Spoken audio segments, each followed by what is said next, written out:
So welcome to the JuliaCon 2025 Quantum Systems Modeling Workshop. I'm Katharine, and that's my awesome collaborator, Stefan. So we're going to be the two presenters for today, and I'll give you all a quick overview of sort of what we're going to be covering. Let me see if I can actually go into slideshow mode here. My head isn't covering the entire bottom of the display, which is great. So we're going to have a relatively brief introduction for people who are maybe not domain experts in quantum simulation, or have heard a little bit about quantum computing. Maybe you're a CS major who took one course in quantum info, just to get everybody more or less up to speed. Then we're going to talk about writing some fast kernels for modeling quantum systems on classical computers. Quantum computer is an example of something you can do with that, but we'll talk about other systems too.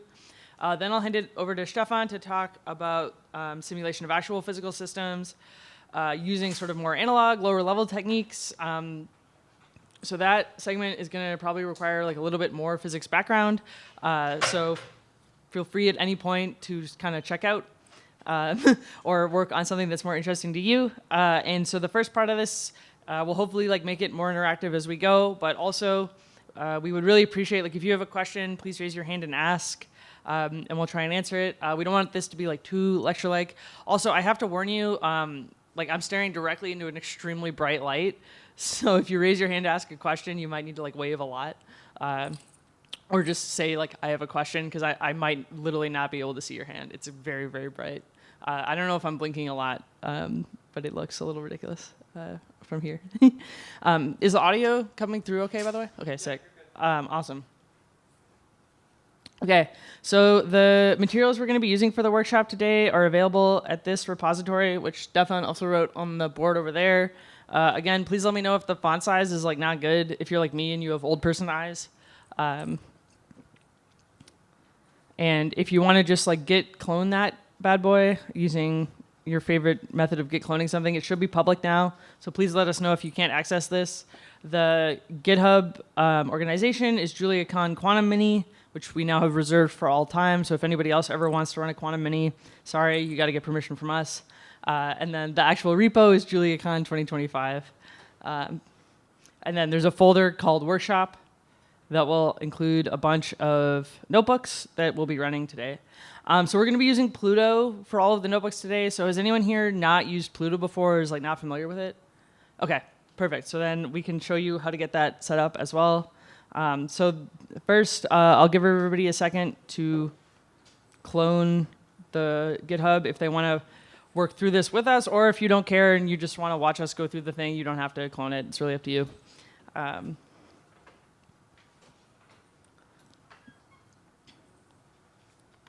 Okay. Well, then I'll close my existing notebooks, and I'll show everybody who's not used Pluto how to do it. Oh, there we go. Okay. So here's my local clone on my terminal. Hopefully the size is good. Please speak up if it's not good. So I'll just do, just launch Julia in that folder. I don't need to use -- project or anything. I'm on 11.6. And then I already have Pluto installed, but if I didn't, I would do, just add it. This is gonna, for me, say that hey, it's already installed.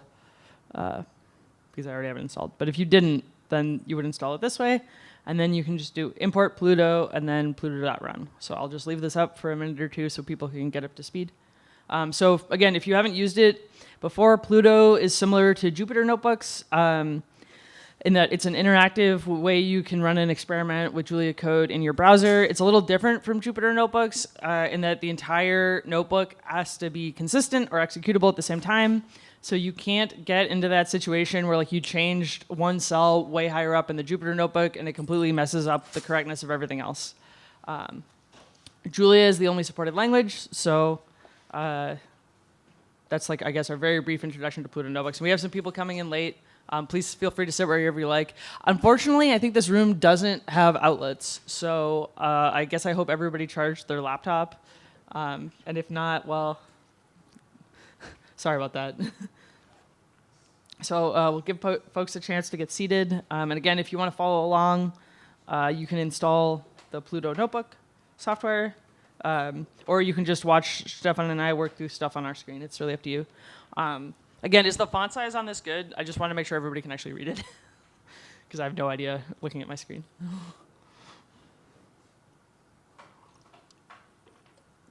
And I'm just going to assume that silence means that it is fine. So.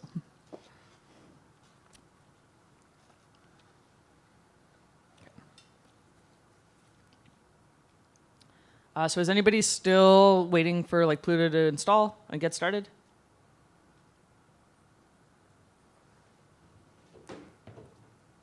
Anybody need help? If you do need help, just put up your hand and one of us can come over and help you out. Otherwise, I'm going to actually start my Pluto server. Whee! And it should just kick this off in my browser. Luckily, it maintained my massive font size. And then if you've cloned the Git repository, so I'll just go back and show this page again for anybody who came in a little late. So we have all of the materials for the workshop available at JuliaCon Quantum Mini, and then the repo is JuliaCon 2025, and it's written on the board. So again, I'll leave this up for people who came in late.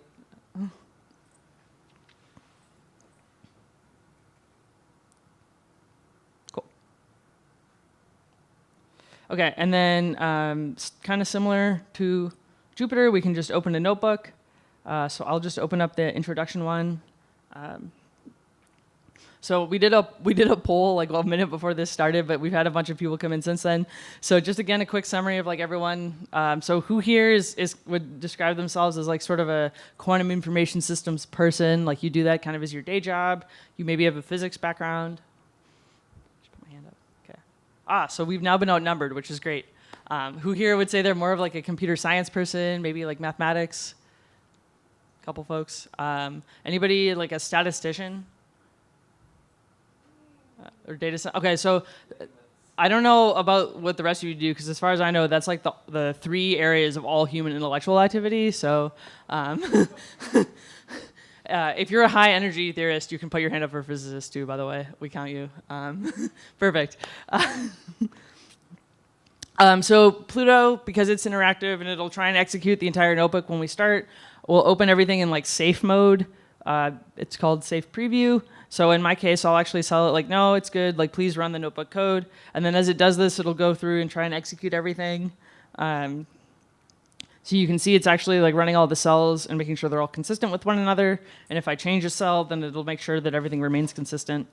So depending on your laptop, this might take a little bit longer or shorter for you. My laptop is kind of not great.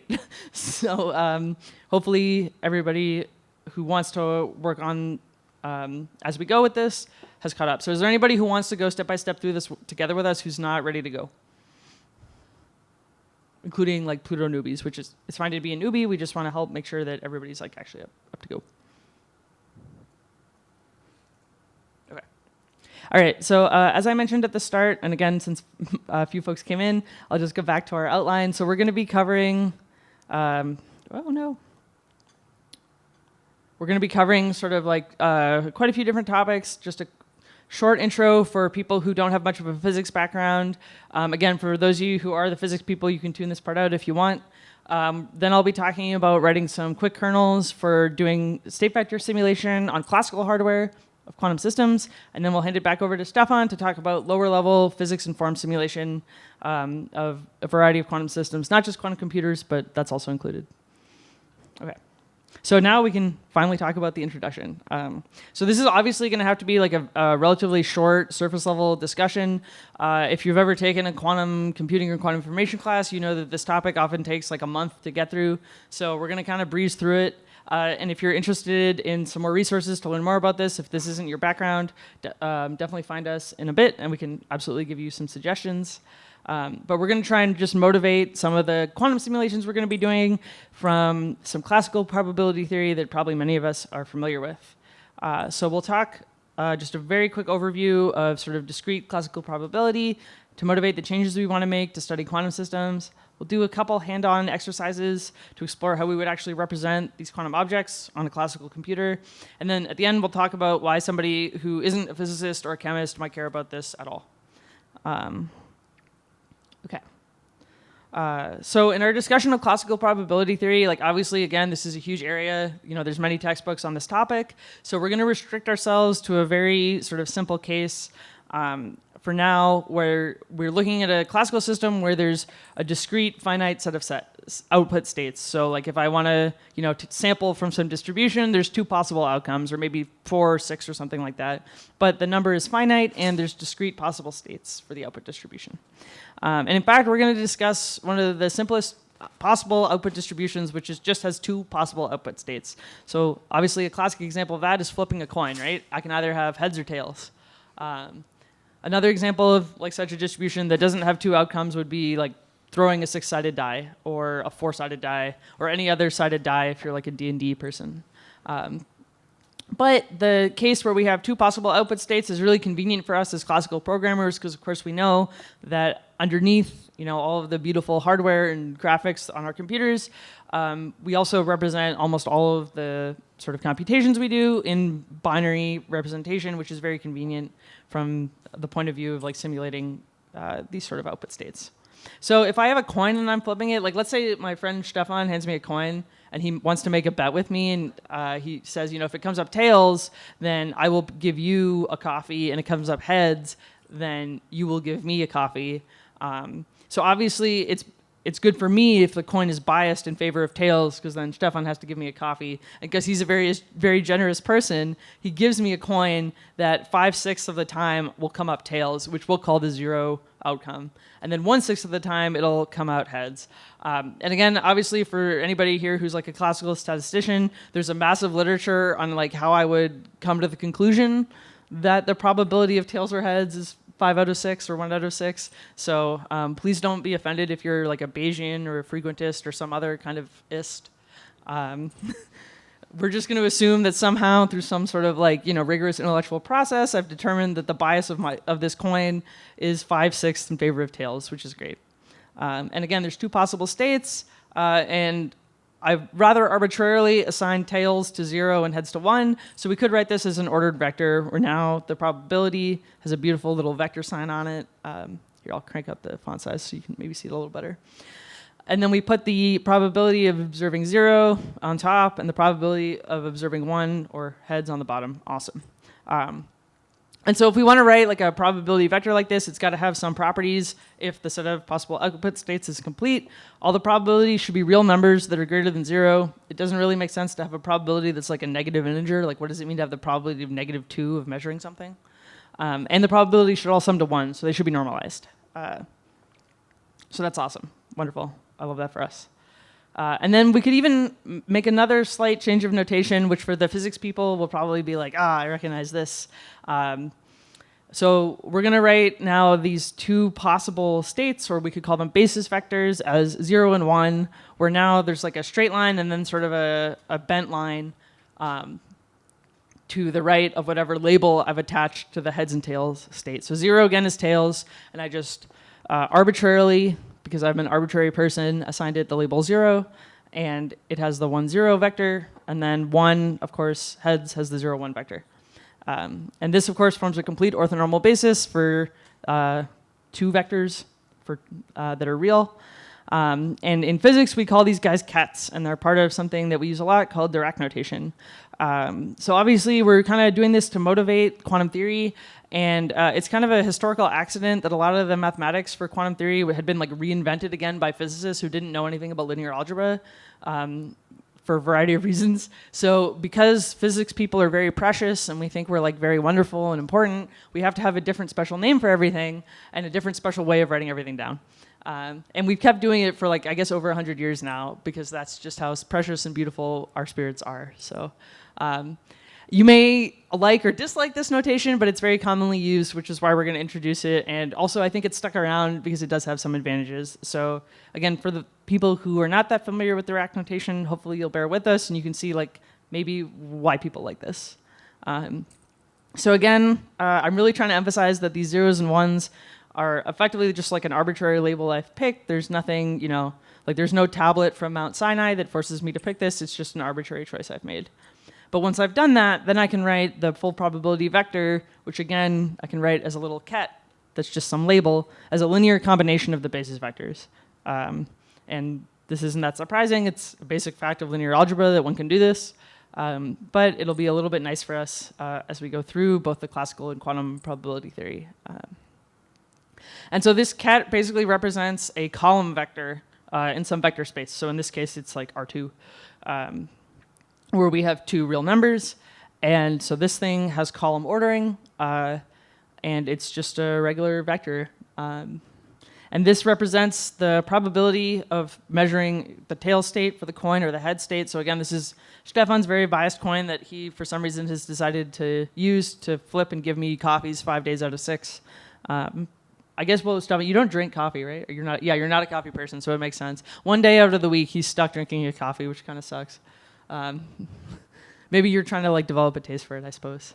And the when we want to actually flip the coin and see what outcome we get, we now have to actually perform a computation where we multiply some other object into the probability vector to get a scalar out, because that'll give us the actual probability of measuring tails or heads when we flip the coin. And to do this, we introduce the bra side, which is just like a cat, but now with the bent knee on the other side. So this is the dual of the input vector, or the dual vector space, if you like, of the ket, and we can write it as a row vector. So of course, again, remembering back to like the misty days of linear algebra 1, if you multiply a row vector like this by a column vector, like the ones we've got up here, you should get a scalar out. Okay. And indeed, if we multiply using this bra-ket notation, we can write an inner product like this, where we now have sort of a closed diamond shape that indicates for us an inner product. If we sort of compute the inner product of two of the same basis state, we get 1.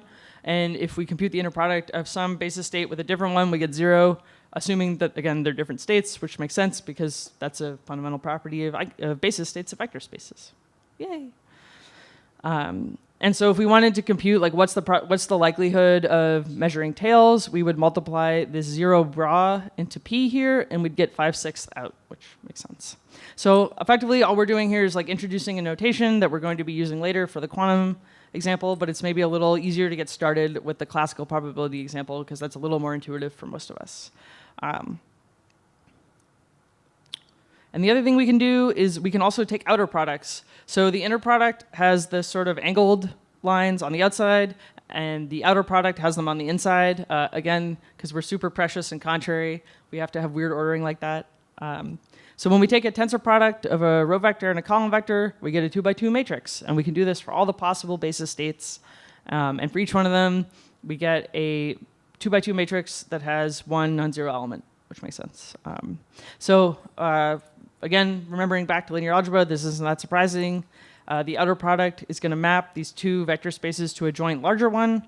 But it's, again, an operation that it's a little nice to see, like just written out, so that it's more familiar when we start doing more complex stuff. Okay. The other thing to mention here is when we actually flip the coin, like if I flip it and it's spinning, then before I look at the outcome, I have a 5/6 chance to see that it could come up tails, and a 1/6 chance that it might come up heads. And now that I've actually looked at it, and let's say Stefan does owe me a coffee, now I know for that flip, there's a 100% chance that he does owe me a coffee, which, maybe I'll use that coffee later, but there's no longer any ambiguity for that flip because we already checked the outcome and we've seen that it's 100%, in this case, tails for that flip. And then for future flips, again, it may be 5/6 or 1/6, or something else if I like modify the coin a little bit. But it's only before we check the result, even in the classical case, that there's some ambiguity about what the result is going to be, which I mentioned just because this will be important when we get to the quantum process later. And so to model this process, we could just take a weighted sample from the distribution of heads, tails, probability likelihoods, and then record the result of the nth flip. And then the probability of observing a certain state, like say the head state, is just the inner product of that state's vector, in this case 0, 1, with the full probability vector. So we have a little exercise here. Let's try making some coin flips. So for 100 flips, we'll generate some random number and use it to pick whether the very biased coin that we have would return tails or heads. So if you all want to try this yourselves, we can take a few seconds to do that.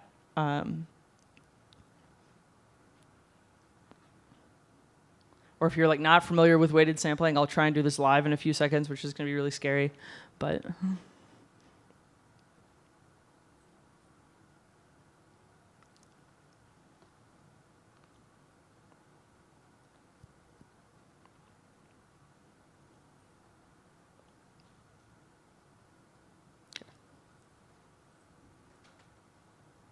it's so bright.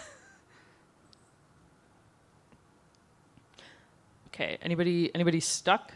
Anybody want me to wait, or should we just keep rolling? Oh, hi, Meg has a question. Yes. Sorry, could you say that a little louder? Oh, I mean, I don't know. Oh, there's also, well, they're using those ones. There's outlets on that side of the room too. Sorry. If only the program chair hadn't assigned this workshop a room with like no outlets. Whoever knows who that person is should tell them that they shouldn't have done that. Oh, apparently some of the rows do have outlets under the seats, which I didn't know, so.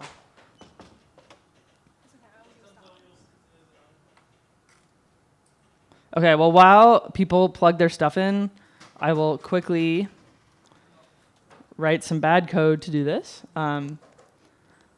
So we can use Julia's rand function, which generates a random number,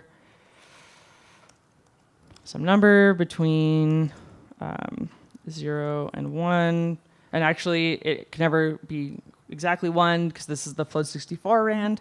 And then if the needle is greater than 1/6, I'll actually make this a rational. I don't know. Actually, I should make this a little.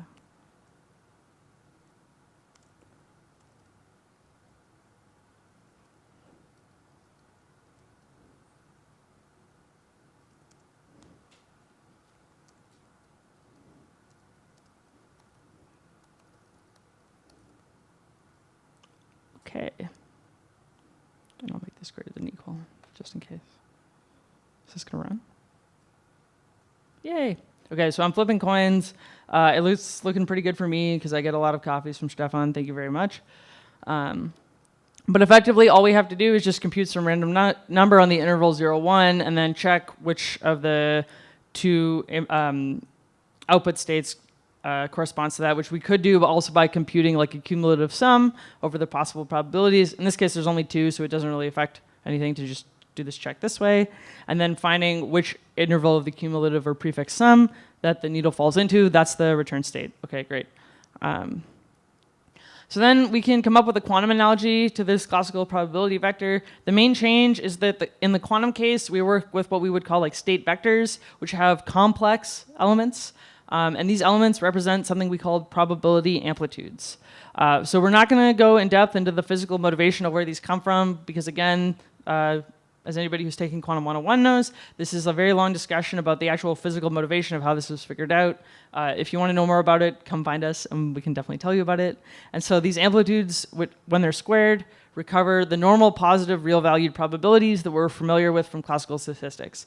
So effectively, what we've done is we've said, like, look, we're going to take some state vector that has complex elements, and we're going to apply some conditions to it so that we can recover classical probabilities. But using complex numbers for the amplitudes allows us to introduce a lot of new and sort of odd behavior that drives a lot of the things that are sort of special about quantum mechanics.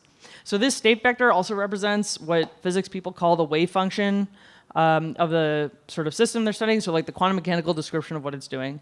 And as I said before, again, physics people are really precious, and so we need a bajillion different jargon words for everything. So state vector, in this case, and wave function are basically representing the same thing. And it's just the distribution of probability amplitudes from which we can recover the classical probabilities. And so we usually write some generic state vector as a ket psi. And so these state vectors have a couple properties. As we said, they have complex valued elements. And the classical probabilities have to be normalized. So if we square the absolute value of each element of this state vector psi, and then we sum them up, the result has to be 1. And the probability of measuring whatever quantum state vector this is in state I is the absolute value squared of its coefficient. And so in this example, if we took this wonderful coin that's very biased and keeps giving me coffees, and we want to find the probability of observing tails on the quantum coin, we would then square this inner product here and square its absolute value. So actually, this small change is enough to capture a lot of the special features of quantum systems, as we'll discuss, things like entanglement and global phase. And it's actually a relatively small change where all we've really done is say, like, okay, now we're just going to allow these real valued probabilities to become complex valued probability amplitudes and see where we can go from there.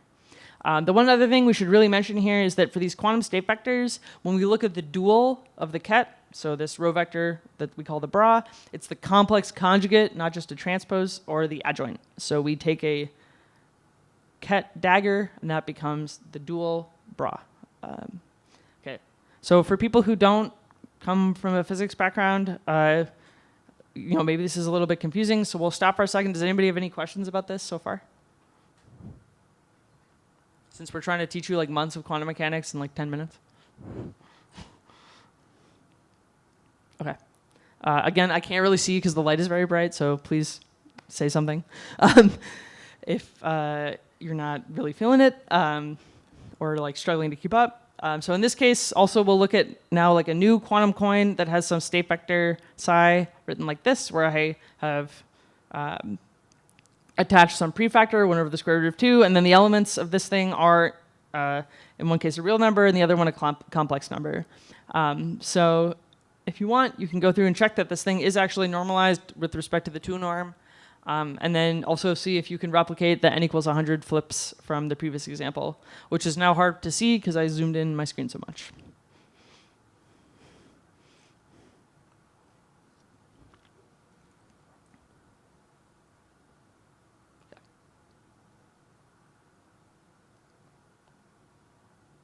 I'm actually going to need to insert a new guy here.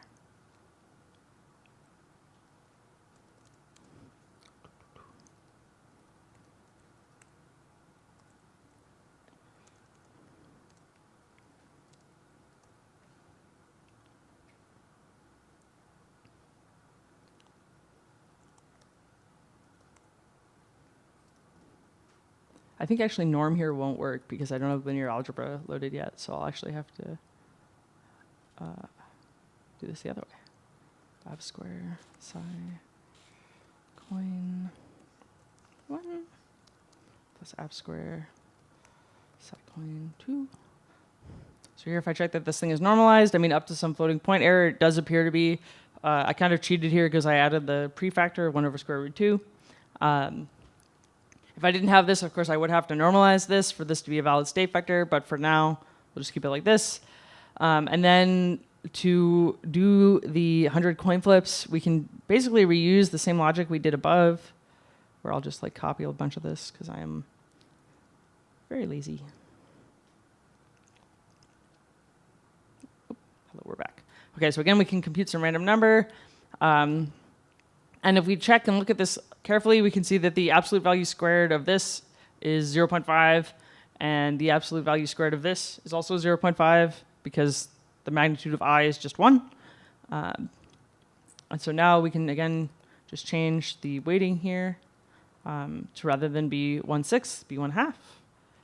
And for my little quantum coin, I can run this, and we'll see that now it's like far more balanced between who gets a copy and who doesn't. So, hooray. But the main difference here is that to actually compute the likelihood, I would have to compute the absolute value squared of this. So a more generic way to do this, of course, would be psi coin 1. And since there's only 2 possible states here, I only for now have to worry about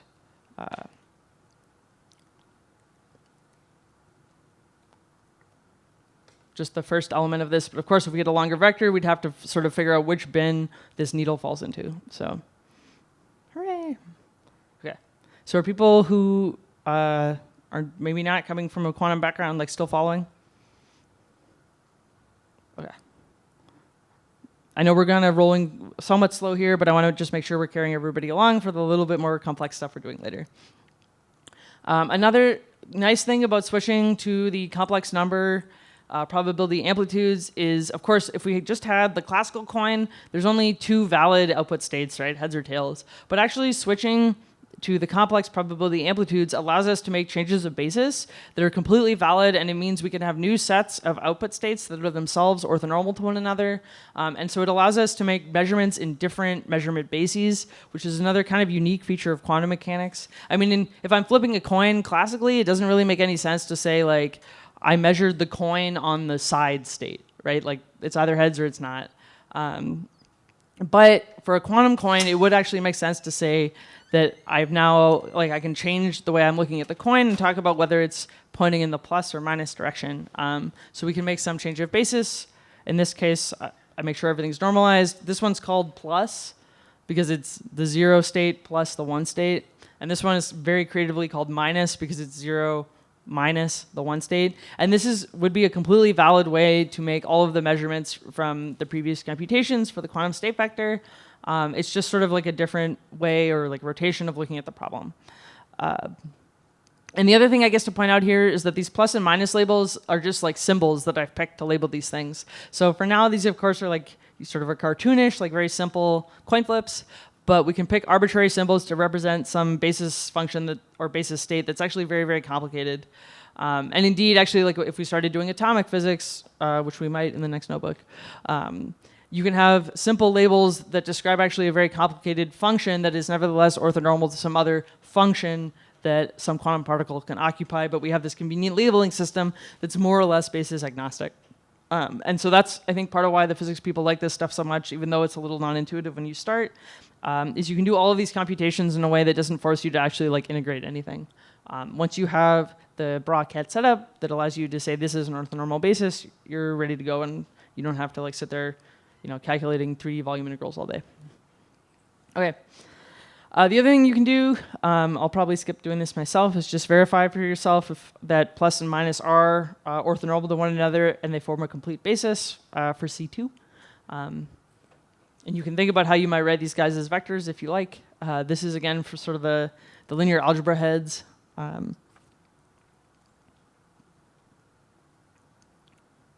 Cool. And then the last thing we'll talk about, just to mention this for the people not coming from a quantum background, is that these state vectors represent what we would call like a pure state. And so we call it that because if we imagine that we have this quantum system in a super isolated box, it's not interacting with anything, we have full and complete knowledge about its possible states and the distribution of amplitudes among all those states. So we know everything about what the system is doing. But of course, in the real world, that's like not really very common. In fact, normally we have some quantum object and it's interacting with the environment, or the environment is doing stuff to it, and we don't really have the ability to fully isolate it from the rest of the universe. And so we don't have sort of a perfect knowledge of exactly where like some specific electron, all of its probability has gone. And so we call that a mixed state, and we describe it with a density matrix, which is traditionally written as some matrix rho. So I mentioned this just to say, like, in the real world, of course, like, life is a lot more complicated than our idealized picture here. So these density matrices we can still form from this Bra-Ket kind of picture, where we can write some matrix that here is 2 by 2. So this describes, like, again, our little quantum coin. And it's formed from the tensor products of the various basis states, so 0, 0, 0, 1, 1, 0, 1, 1. And then there's little various coefficients here. And the diagonal of this rho matrix contains the normed probability likelihood. So these are no longer amplitudes. These diagonal elements are actually real valued. They got to be greater than 0, and they have to sum to 1. So again, we have something analogous to the classical probability vector on the diagonal of the matrix, but then we have additional information on the off-diagonal elements. That's something that classical mechanics wouldn't provide us about the various amounts of, like, for example, entanglement or correlation between different states in the system. And so again, just to mention that the diagonal is real valued, all of its elements got to be greater than 0, and the trace of rho is always 1. So this does form a valid probability likelihood vector. Some pure state where we have all of the knowledge about the system, its density matrix can just be formed by an outer product like this, where we have some state vector psi, and we just take an outer product. But mixed states can't be described this way. They always have to be written as some linear combination of an outer product like this. So for example, this thing, which we actually would call maximally mixed, cannot be decomposed into a single outer product like the one on the top here. And one way you could detect that actually numerically is by just squaring the density matrix. So the trace of the square of the density matrix is 1 if and only if it's pure. If it's less than 1, then the density matrix describes a mixed state. So we wrote down some small examples here. You can look at these density matrices and determine if they represent pure or mixed states. An easy way to do that is just to square them and see. And with that, we're kind of concluding our like super speedy tour of introduction to quantum mechanics and quantum information theory. So I thought I would just kind of end this by trying to motivate why you might be interested in this, even if you aren't a physicist or even if you don't want to do much quantum information. Like maybe you're a classical HPC person or something. So these like relatively small changes that we made to our probability vector actually opened up a huge amount of possibility in terms of things that are computable with these kind of quantum objects. Especially if they're what we call fault tolerant or error corrected, a topic we'll return to at the end of the workshop. These objects allow us to compute solutions to problems with polynomial or even exponential speedup, which is why people are really excited about quantum computing. Granted, it's a really hard problem because building a fault-tolerant quantum computer is extremely difficult, and there's lots of people at the conference who are experimentalists who can tell you all about how annoying it is to do. But a lot of the problems you would like to solve with the quantum computer are actually useful to society, which is pretty crazy. It's always nice when you can solve something that actually helps people, like coming up with a better material by solving a strongly correlated electron system, or coming up with some better solution for like logistical problems, like routing, various packages to people. But we also know that it's going to probably be very hard to build a fault-tolerant quantum computer, and the days where we have one are still very far off. And even if you're like, I'm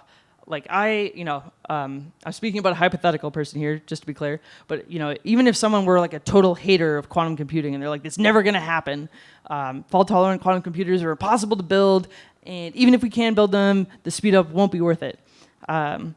Even still, I think it's interesting to kind of study these problems because by trying to simulate them classically, you can develop a lot of very efficient classical algorithms with techniques that you can then apply to other classical problems. When people say like that the quantum hardware has achieved utility, it means it's better than the classical state of the art, which of course is like an always improving and moving target. So you can use these kind of computations to motivate and drive improvements in classical computing that can be applied elsewhere, even in stuff that doesn't have quantum things running around anywhere, which I think can explain why people who are like more interested in HPC, for example, can get interested in these problems because it's right at the boundary of what classical computing, including supercomputing, can handle. So with that, we're kind of done the main intro. So does anybody have any questions at this point? And I promise the next session is going to be more interactive. Oh, go ahead. I didn't really get the density matrix. I followed everything great until we got to the density matrix. Yes. Yeah. And you could just tell me come back during the break, but I sort of wanted to ask if we could look at it for another minute. Yeah, for sure. So why don't I open the next notebook while we discuss this? So for everybody who wants to follow on the next notebook, it's called lineage.jl. I'm really good at naming things. So while this loads, I will return to the introduction one. Yeah, so the density matrix is basically a more general way to describe sort of the possible, I guess, configuration of a quantum system. So in a classical coin or something, right? We have full knowledge that we can only have heads or tails, and we also again, sorry to all Bayesians out there, but let's say I'm a frequentist and I've measured 10 million coin flips, and I'm like, okay, this coin is biased and it's 5-6 in favor of tails. Then there's sort of no correlation between the heads and the tails in some other, part of the universe, right? Like if someone across the room is flipping coins, that doesn't affect my coin. And what the density matrix allows us to say is sort of the classical probabilities on its diagonal encode that bias in the coin. But then you can have these off-diagonal correlations that are like the rho 0, 1 or 1, 0 that are a special feature of quantum mechanics that can allow this coin to be affected by interactions it's had with its environment.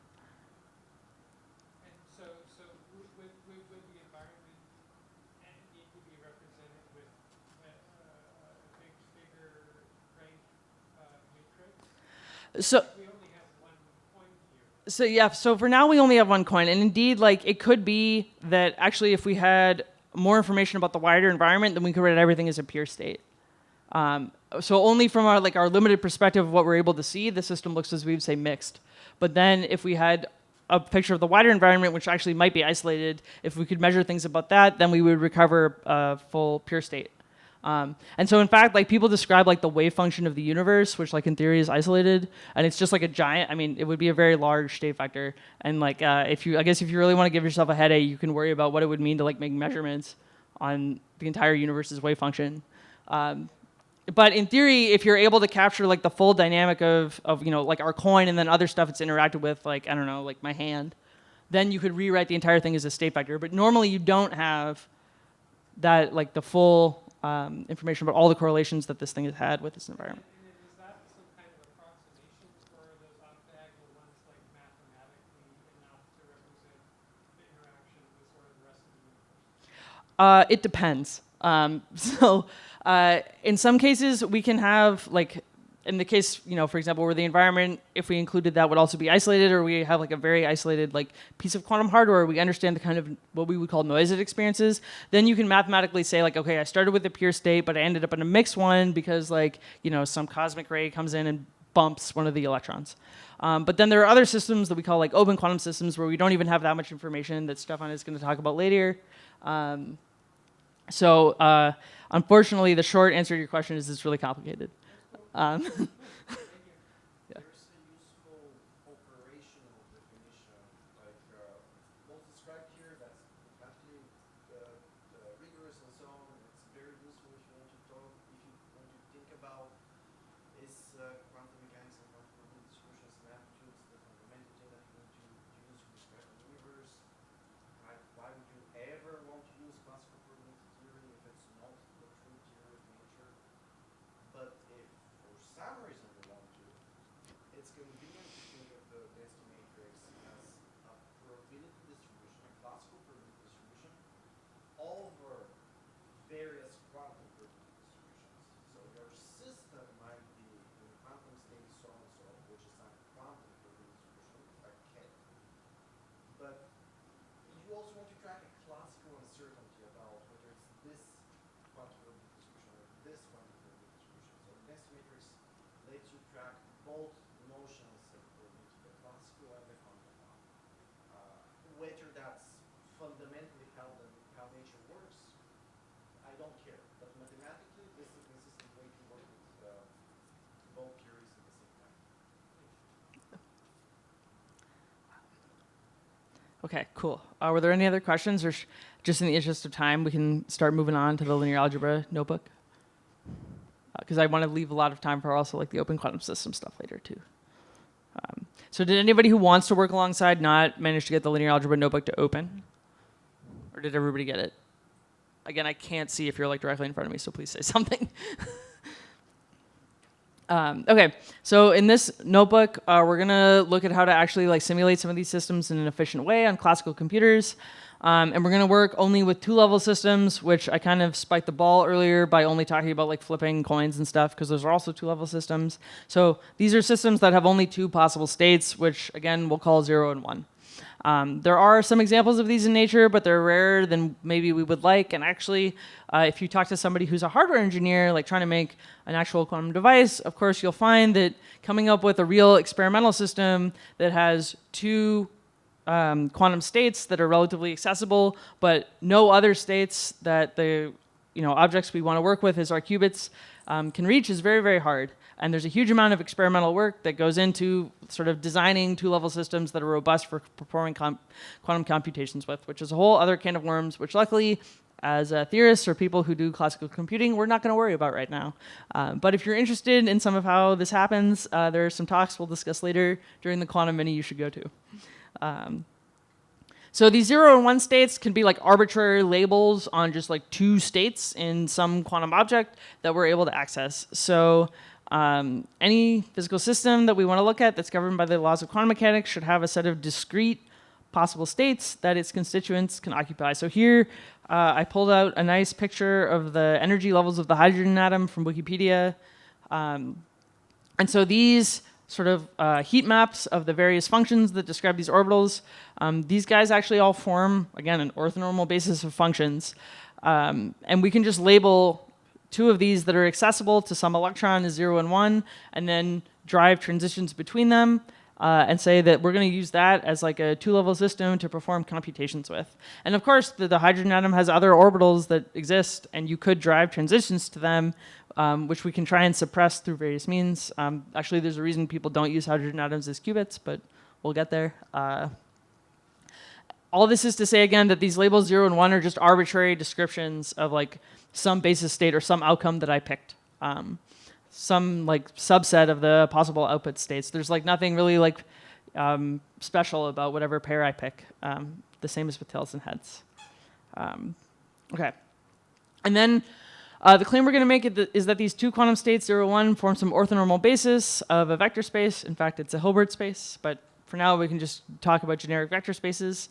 And on vector spaces, usually we have linear operators that map vectors from one to another. And so in the real physical world, some examples of this would be like a photon that hits an electron, and it drives the electron into some higher energy level, and then the electron says like, I'm done being up here, and emits the photon back out, and it drops back to the lower energy level. And we can describe this mathematically with some linear operator. Or if we're trying to model quantum computation, we could describe the various logic gates that will apply to the quantum bits or qubits as linear operators.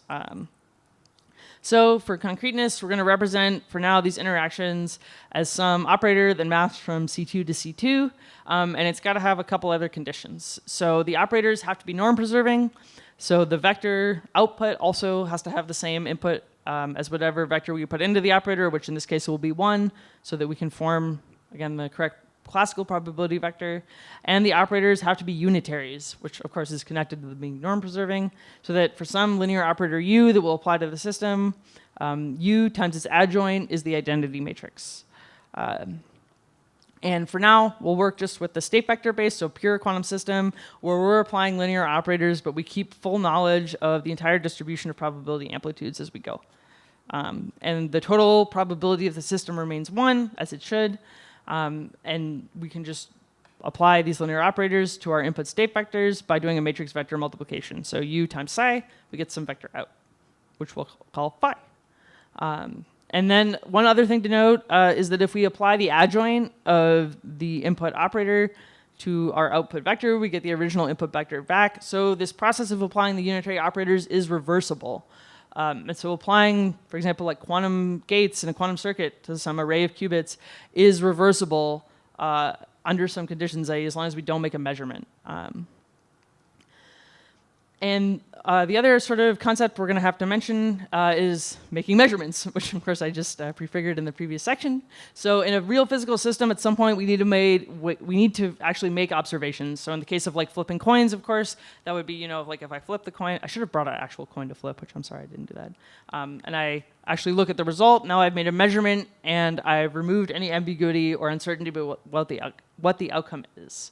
And in a quantum mechanical system, usually the way we actually make these measurements is with respect to some observable O, which is a Hermitian linear operator and is not necessarily norm-preserving. So an example of this would be like I want to measure like whether my qubit is up or down in a certain direction. And that can be described with a linear operator like Z, Y, or X, we call them because there's 3 directions. And when we make that measurement, we remove some of the probability amplitudes in the state vector by fixing a particular outcome, and the measurement may or may not be 1 or 0 valued or -1. So if we're making some sort of measurement, we're asking whether the system is up or 0 or down or 1 in this Z direction. And we can represent this process mathematically by just taking an inner product with respect to the linear operator O, which is Hermitian. So we could say that this is a dot product of psi with respect to O and psi. Or in the Dirac notation, we form, again, this sort of like diamond-shaped guy where we've now taken an inner product like this, and so the output has to be a scalar.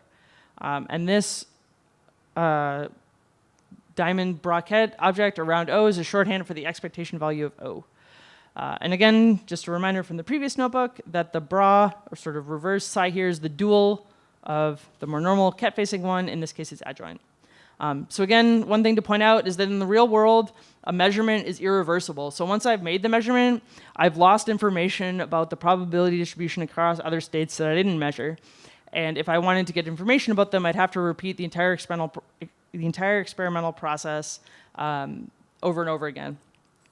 But on a classical computer, if we're actually representing the full state vector, we can do something that in the physical world isn't allowed, and we can keep making repeated measurements by cloning the state vector over and over again, and using that to make new, fresh measurements, which is one advantage of simulating quantum mechanics on a classical computer rather than actually doing it in a lab. is that we can repeatedly make measurements in a way that's not possible in real life. Okay, so now we can move on to actually like doing a real computation. First, again, we need a way to represent the state vector. As we were doing before, we'll just write this as a vector over the basis elements 0 and 1. Cool. And then we can apply some unitary to that thing. So we have some coefficients for our generic state vector, psi0 and psi1. And when we apply this unitary matrix, which has some matrix elements like u00, u01, we just do a matrix vector multiplication, and out comes the output state vector phi. Wonderful. So at the end of the day, actually, all we've really managed to do is recover some basic matrix vector algebra, which is great because most of us know how to do that, or at least we have a computer that knows how to do it. And a lot of work has gone into sort of using physics jargon to dress up what we're doing here, but effectively it's just all complex linear algebra, which we and or computers have a lot of experience with. The other thing you might say here is like, hey, like you are using a lot of like zero-based indexing in these examples. And isn't Julia one-based indexing based? Like, aren't we all starting our arrays with 1? And yet I see like matrix elements here that are 0, 0, and 0, 1, rather than like 1, 1, and 1, 2. And the unfortunate, depending on your point of view, reality is that the convention in physics has been to start with like zero-based indexing for nearly 100 years, and we're probably not going to switch. So we're kind of stuck dealing with a sort of notation system that's zero-based with a language, if we want to do this in Julia, that's 1-based. It's a very common source of bugs, so just keep that in mind as we go. But what's nice about this is we can immediately apply a lot of the tools from linearalgebra.jl, which has great support for these sort of like complex number operations as well. And now we can actually start coding this up with linear algebra, so I will use it. Originally, I had these cells all disabled, and then I undisabled them, so you can figure out which portions you should work through based on where Pluto freaked out and said there's a syntax error. We've tried to provide some comments as you go so that you can like work along with us. And so in this case, I will just create a simple state vector psi. I'll make sure that it has complex 64 valued elements. It's going to be a length 2 because we're just going to study a single 2 outcome system right now. And I'll also use the convenience function in linear algebra to normalize it. Cool. Hooray! So I have some beautiful vector here. Your answer will probably be different because I initialized this randomly, but effectively everyone can do the same thing here. And then we'll define some common single cube or single particle linear operators. These are the so-called poly operators. They also actually form a complete orthonormal basis for the space of single particle operators. So there's 4 of them. There's the identity, the X operator, Y, and Z. And we can try applying each of these to the randomly generated psi from above. And if we do that, again, because I'm like a little zoomed out, it's like maybe a little hard to see. I'll try zooming back out a little bit again. So for example, if we look at like the application of X to psi, we can see that the 2 coefficients, oh my God, switch places. So X here effectively operates as like a flipper. Or it's analogous to the classical NOT gate for anybody coming from like an ECE background, or if you're familiar with the classical logic gates. Y does something similar, but a little funky because it applies also some complex phase, and then Z flips the coefficient, the sign of the coefficient of the second element. There's also another gate that'll be very helpful for us, or another operator called the Hadamard operator. This is actually a normalized combination of X and Z, and if we apply that to psi, we get something else out. And one other thing that also might be interesting just to notice is that Z here, if we look at like just the matrix layout of it, actually seems to have 0 and 1 as eigenvectors, which suggests that maybe we should look at the eigendecompositions of each of these operators. If we do that, we can see that they all have the same eigenvalues, but the eigenvectors are quite different, and if you stare at this for a little bit, you can convince yourself that actually none of these operators, x, y, or z, share a simultaneous eigenbasis. So of course, the identity matrix always has a simultaneous eigenbasis with any operator, but none of these 3 share an eigenbasis. Another way of saying this is that they don't commute. So if we apply this commutation operator to say x and y, we compute x times y minus y times x, the answer we get is not 0. So again, in the real world, like if I were doing an experiment, the fact that these operators don't commute or don't share a simultaneous eigenbasis means that I couldn't simultaneously measure them in an experiment, which is again a feature that's unique to quantum mechanics and which drives a lot of the sort of useful and also strange things that it can do, including for computation. And we can also build up some more complex linear operators through linear combinations. So here we can see something similar to one of our Hadamard matrices where we just add two operators, and we can then compute what we would call the expectation value of this new operator O1 using the linear algebra dot operation. What's really nice for us is that Julia's linear algebra remembers that this psi is also complex, and it'll just do the conjugation for us. Hooray! We can also multiply this operator by our various basis states if we want, just to see what it does. And we can see again that these are not eigenstates of this observable. So if we did decide to diagonalize like this random observable that I came up with, that's some measurement I could make, we can see that it does have some eigenbasis here. And so these eigenvectors represent the possible outcomes of the collapse induced by this measurement, and the eigenvalues are the measurement outcomes. So like, you know, like am I up in this direction or down in this direction, where some direction like might be just a random direction on this sphere. And so if this Hermitian observable describes like potential energy that's experienced by some particle and maybe its interactions with other particles, we call it a Hamiltonian because we love jargon, which we usually write H. And yes, that is the same letter as the Hadamard gate, because we just love being really annoying all the time. And so by diagonalizing this Hamiltonian, we can find the full spectrum of possible states and their energies and basically understand everything about the quantum mechanical system we're trying to study. But the problem, as we'll see, is that for generic large quantum systems, diagonalizing these linear operators quickly becomes extremely hard. And so a huge amount of the field of numerical physics is figuring out a way around having to directly diagonalize this linear operator. And usually the systems we're interested in actually spend most of their time in the eigenvector that's associated, or eigenfunction associated with their lowest lying eigenvalue. This thing is called the ground state. Again, we need more jargon. And so a large part of what we're going to be doing, either with a quantum computer or studying some complex quantum system, is trying to find the ground state and maybe some other low-lying eigenvalues and eigenvectors. So now in the next little bit, we're going to just discuss why it is that this is a really hard problem. So as you were saying earlier, like if we only have one coin, that's pretty simple, right? There's only two possible outcome states. The problem comes like now if we want to have two coins that I flip at the same time and they're interacting with each other, we want to figure out what are the possible outcome states, right? Like each coin can be heads or tails, let's say. So we can actually use this tensor product operator again on our ket vectors to enlarge our vector space to fully capture what's going on in the system and all the output states. So we have a pair of C2 vectors, and we tensor product them, and we end up in something that's C4. So by combining the two quantum coins, we've ended up with a vector space that's twice as large. And of course, normally, like when we write these possible outcome states, we remove the tensor product, and we just write like 0, 0, 0, 1, keeping in mind that in reality, this thing is here just for like sort of compactness. So the problem, of course, is that like as we start adding more quantum particles, the size of the vector space doubles. And so by the time we're at 3 particles, we now have a vector of length 8. And once we reach like an n particle limit where n is some large number, the number of possible states is 2 to the n. And usually these 0 and 1 labels we've picked sort of naively don't represent the eigenbasis of the actual sort of operator that describes the dynamics, and finding that eigenbasis is very hard. So even for 30 or 40 particles, you would need an HPC system to fully diagonalize the operator describing the physics.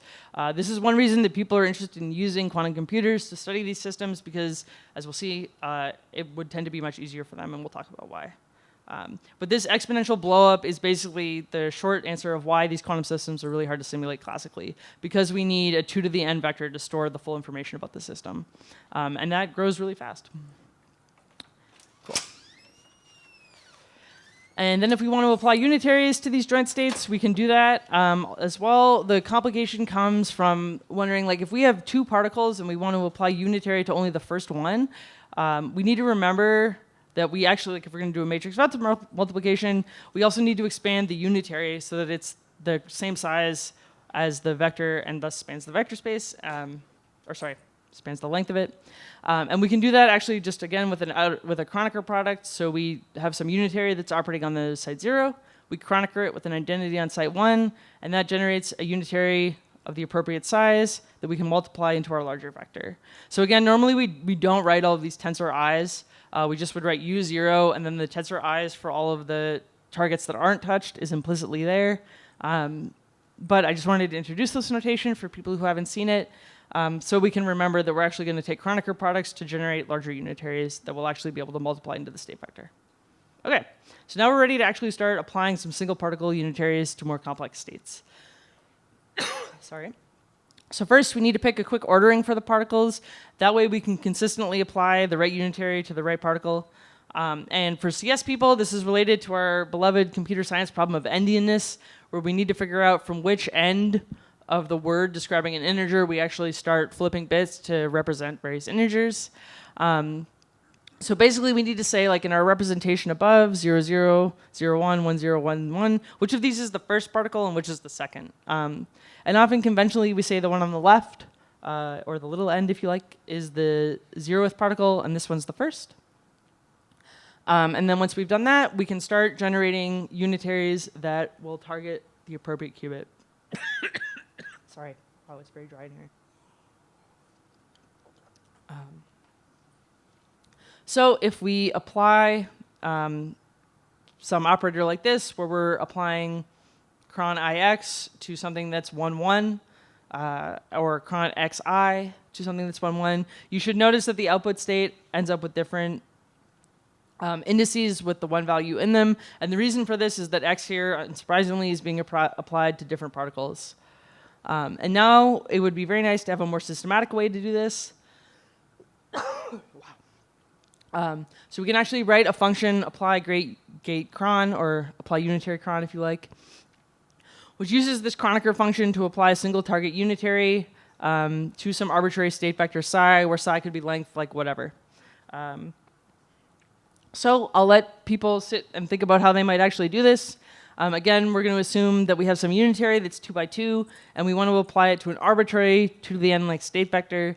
How could you do this by, for example, generating a long list of long list of identities and Kroneckering them together in some maybe reasonable way with our input unitary to generate the full unitary across all of the targets?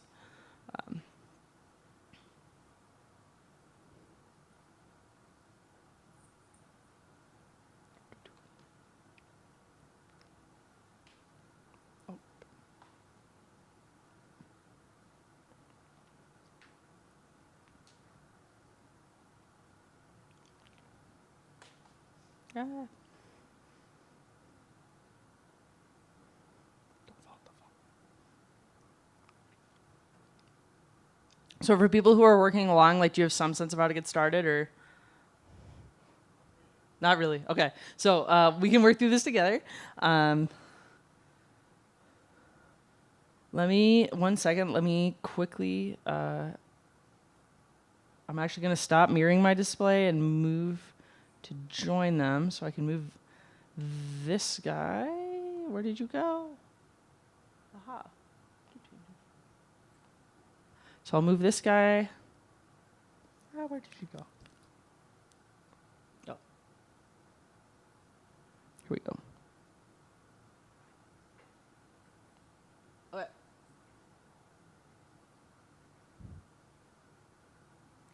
So what we want to do here is end up, oh my gosh. Oh, I switched workspaces, oh no. Okay, this is not going to work very well. I'll have to pull it back and just do this in real time. Here I was hoping that Linux would not switch the workplace on both displays, but of course it does.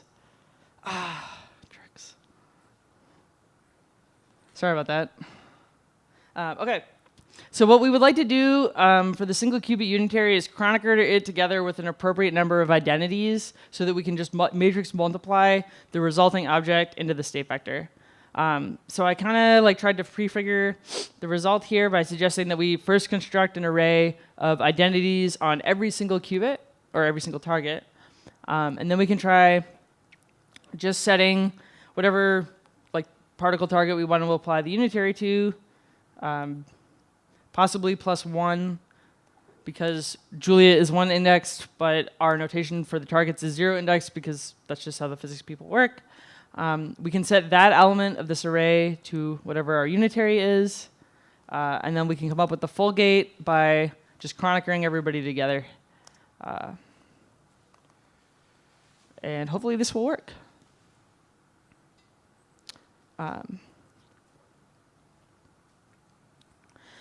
And so if we go through and actually check the result above with this new function, give me 1 second here to actually do this. Why did you pull that out? I don't want to see this. Sorry, Pluto has a bunch of shortcuts that I accidentally triggered by, I guess, pressing the wrong button, which is kind of annoying. So if we apply this unitary using the Kronecker product to our psi, I think I called it 2 up here. Where did I call you? Where did you go? Oh, I just called it psi. Okay, perfect. And then I will stick x in there, and we want to apply that to qubit 1. Oh. And of course, I made a typo in here too. There we go. So effectively what we're just going to do is Kronecker together identities on every single particle in psi that is not targeted by the unitary.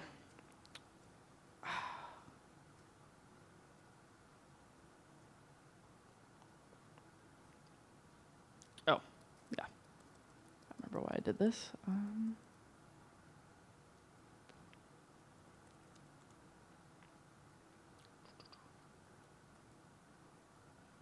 This should work. There we go. Oh, no.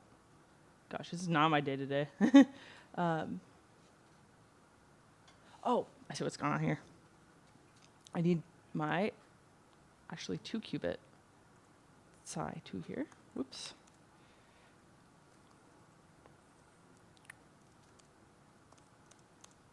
Okay. There we go. So now this thing actually has like the correct size. Since it's on 2 targets. Oh my god. And this needs to be complex. There we go. There we go. Okay. I finally got this to work by correcting my type error, which is great. I love that. So this one isn't particularly interesting with x because it just flips all of the amplitudes. So I'll try and make this a little bit more interesting by changing the phase of some of these. And indeed, hopefully we end up seeing, oh, no.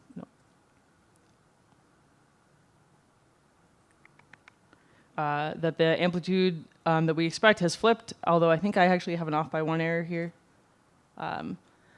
So comparing what we see sort of like in the result of this computation with just something I computed by hand, we could hopefully, maybe not in real time, figure out the actual indexing here.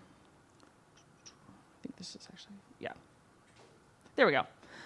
So here now, we look at the output state here as compared to psi 2, and indeed we see that the amplitudes at 0 and 1 have switched places, and also similarly for 3 and 2. And so effectively all I did here was sub in the 2x2 matrix representing the single target unitary, and then Kronecker it with a bunch of identities to get something I can multiply by the state vector, which hopefully makes sense. So we could also do this for something that targets more than 1 particle. For example, here's a nice example of a famous gate swap that targets 2 particles in the system, and as you might guess, swaps their amplitudes. So one thing also that might be interesting to look at here is like just looking at this 4x4 matrix and asking yourself whether this thing can be decomposed into an outer product of 2 2x2 matrices or not, and what that might mean for swap's effect on different particles in the system. And so another exercise you can try and do is if we want to apply this to 2 adjacent targets, you can modify the function up here, which I'll leave up here for a second, and try and target more than one particle in the system as long as they have adjacent indices, using basically the same approach where we attach the 4x4 matrix and Kronecker everything together. Cool.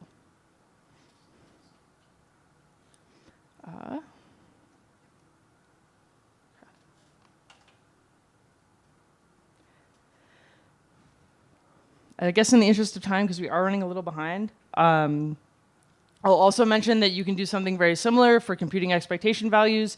So this is another exercise you can try if you like. You can effectively use the same Kronecker-based approach to generate a full observable across all of the particles in the state vector psi, and then use dot to compute the final output scalar. And we can check again that we get the correct answer here. So I've included like a little worked example, so you can just check and see that the answer you get is actually right. So one problem with the cron approach is that it's, well, there's a couple of problems with it. One nice thing about it is that it's very easy to write. So this was a relatively quick function, even though I made like 15 errors when I was actually writing it. That's only about 6 lines long. The problem with this, of course, is that it's super memory intensive. And also computationally intensive, because effectively we're just chronicling a bunch of identities together at once, which is not super effective. And it also can't handle unitaries or observables with multiple non-contiguous targets. So like if I wanted to apply a gate to like qubits 2 and 5, the Kronecker approach really doesn't work very well. But this is useful as a quick check. And so I think what we'll do now is just quickly mention sort of another more sophisticated approach, and then leave the rest of the notebook for folks to work through later if they want, just so we can take a quick break and then come back for Stefan to do his stuff. So I'll just mention that, again, one problem with this Kronecker approach is that it's super inefficient because we're generating this massive 2 to the n by 2 to the n matrix for every single application we want to do. For small systems, this isn't a problem, but you can imagine if we had like 16 particles in the system, every single time computing some 2 to the 16 by 2 to the 16 object that's mostly just the identity matrix is extremely wasteful. So we can also do something that's a little bit more sophisticated by looking at, again, this 2-qubit state vector psi2.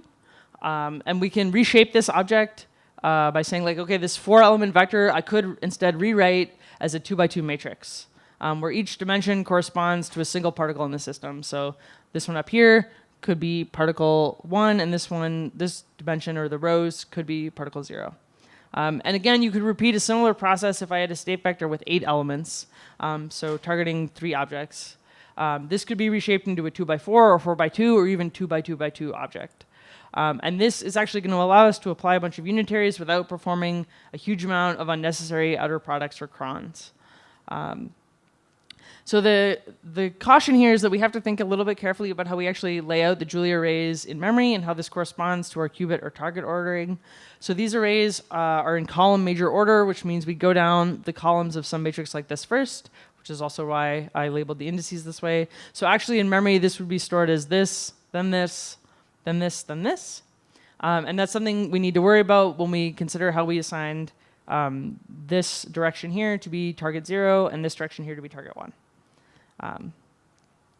So if I just go through and I generate some demonstration state vector, which isn't normalized, so like please don't actually try to do any serious whatever it is with this. It's just for demonstration so we can easily read off the elements which don't have a huge number of floating point values. I just print out the linear indices of each of these. Okay, wonderful.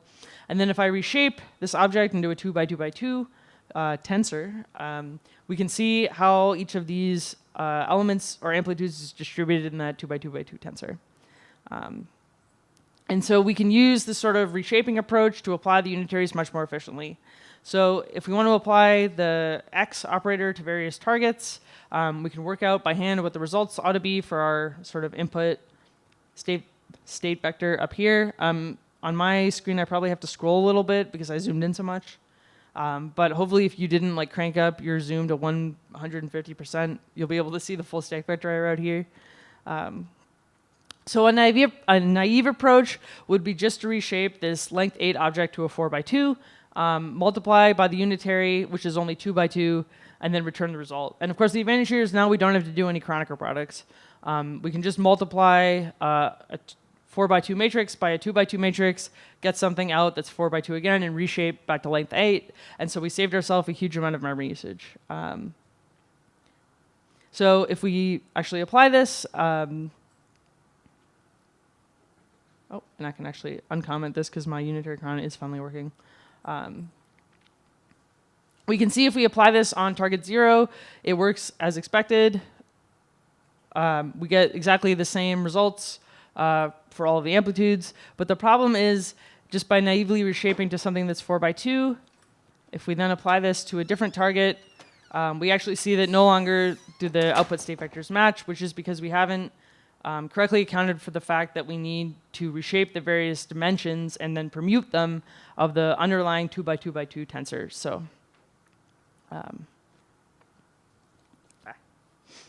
So the final exercise for this, and then we can definitely take like a short break for people to get water and stuff, is to try and reshape the entire state vector into a 2 by 2 by 2 by 2 appropriate number of 2s for its number of dimensions. Tensors, so like a rank n tensor if there's n particles in the system. Permute that tensor so that the targets we want to apply the unitary to are on the outer edge. Multiply by the final unitary, and then reshape and permute back to the input state vector. So this one's like a little bit more complicated, and I'll let this kind of hang out here. And why don't we take like a 5-minute break and come back at 25 past 2. And if anybody has questions about how to do this, feel free to come up and ask. Otherwise, like, enjoy your break. We ran through the reshaping approach. So here we reshape to a n tensor where each dimension is of size 2. We permute the n dimension, the final dimension of that tensor with whatever one we actually want to apply the unitary to. Reshape back to a object that can actually multiply by the unitary. Once we've done the multiplication by that unitary, we reshape back to the tensor, permute back, and then finally return to the full vector format and return the result. And this is a more efficient way to do this than just using the Kronecker product because we're not having to compute like a massive matrix, but it's still not the most efficient approach. So again, in the interest of time, I'm going to stop with the state vector simulation portion, but you can keep going through the notebook, and there's a lot more discussion of an even more efficient way to implement these sort of linear operator applications specifically for the state vectors using bit shifting, an approach that doesn't involve doing any copies at all and in general is substantially more efficient than either the Kronecker approach or the reshaping approach. So if you're interested, definitely keep going, but otherwise I will stop and hand over to Stefan. And if you have any questions about the other exercises in this notebook, which is the linknowledge.al one, definitely feel free to ask, but otherwise, take it away. Oh, yes. Yeah. Yeah, for now we're only going to worry about dense vectors. Sparse vectors is like a whole other complication. As anyone who's ever done sparse linear algebra can attest. Hey folks. My name is Stefan, and I'll be running the second half of this session. So just to recap, up to now, we saw how to do efficient simulation of a quantum device on a classical computer. The issue was this exponentially large quantum probability distribution, the quantum state, the ket. So why would you want to do that type of simulations? After all, they're exponentially expensive. The whole promise of quantum computing is that the quantum computer will be able to do them natively. What's the point of running a simulation of it?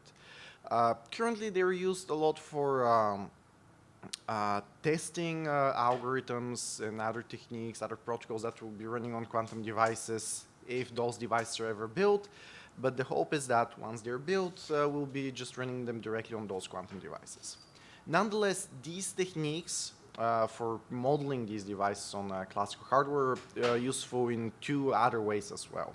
First, they do give a lot of inspiration for how to improve classical computer science, for how to improve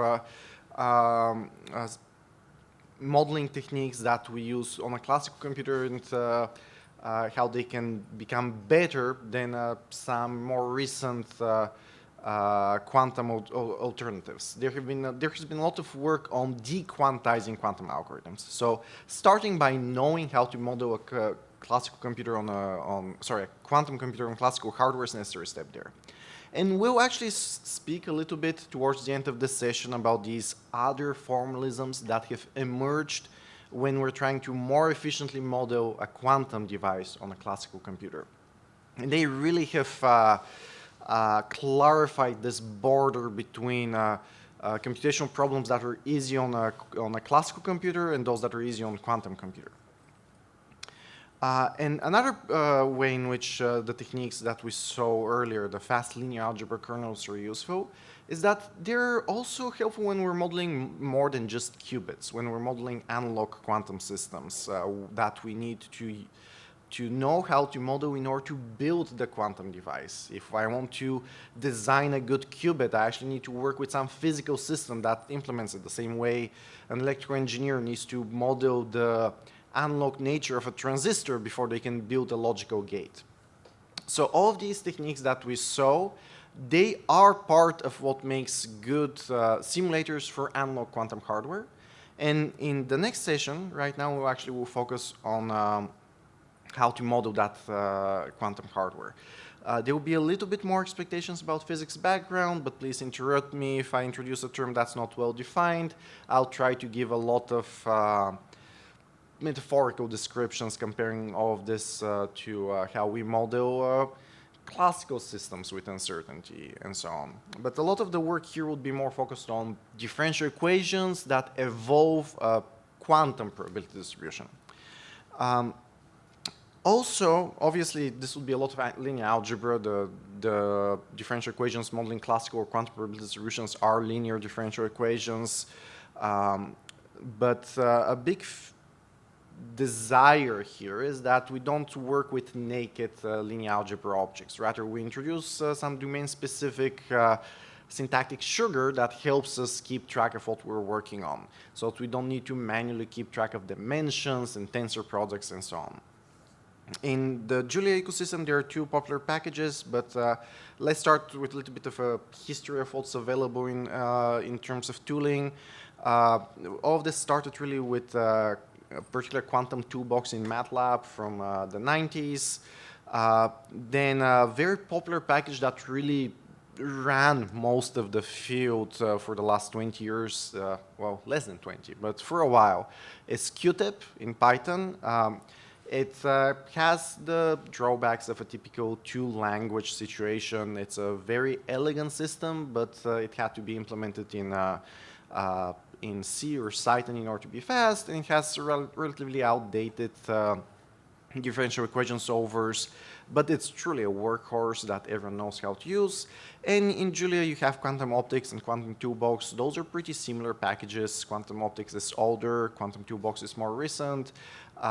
They're really wrappers around the differential equation solvers available in Julia, together with a lot of goodies when you're working with the linear algebra side of things, so that you don't need to manually keep track of all the structure behind your linear algebra matrices.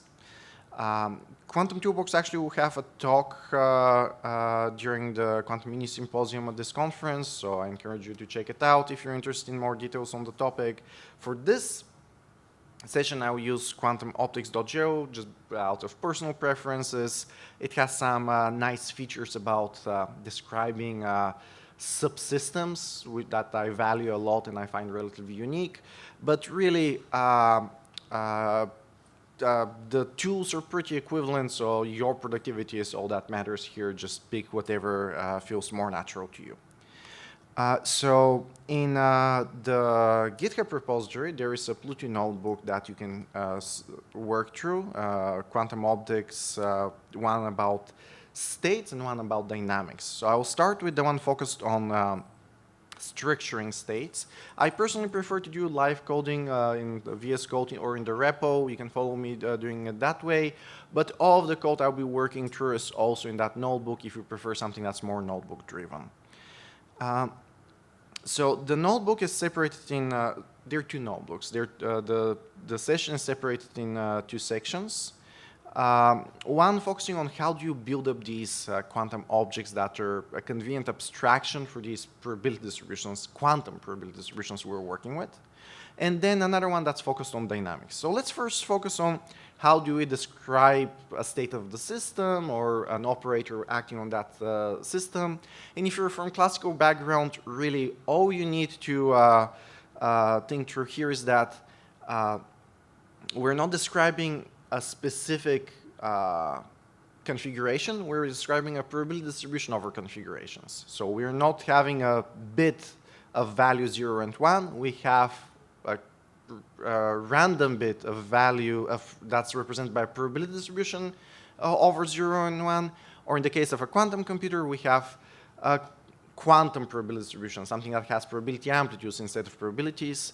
So all I'll be doing is showing you how to structure a typical simulation that will be running over the evolution of a quantum probability distribution over your system. And I'll introduce relatively typical systems to be that one works with. Frequently, we start by defining a Hilbert space over which we'll be working. The Hilbert space is nothing more than the space of quantum probability distributions. So we might have a spin system. So actually, let's start by introducing the library that will be providing these abstractions. Using quantum optics base, I'll start with the base library just because that one doesn't introduce any dependencies on all these solvers. It's much faster to compile.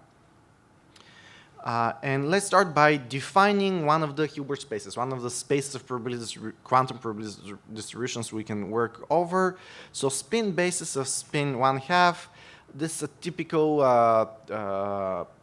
physicist jargon to introduce a two-level system. That's really nothing more than a system that has two possible states. And in that system, we might want to define a state, a probability, quantum probability distribution for a particular instance of an object from that system. So a spin 1/2 system is a two-level system, it's a qubit. And for instance, the spin up state, let's just call this psi.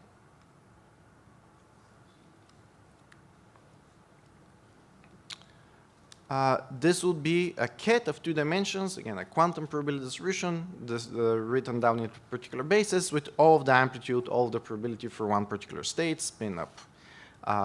And we have a lot of named functions for typical states that we might want to have for typical basis states when you're describing a piece of hardware. So spin up is the state of spin, an electron spin, for instance, oriented in some magnetic field, and that's the state that we'll be using as our logical 0 state for our two-level qubit.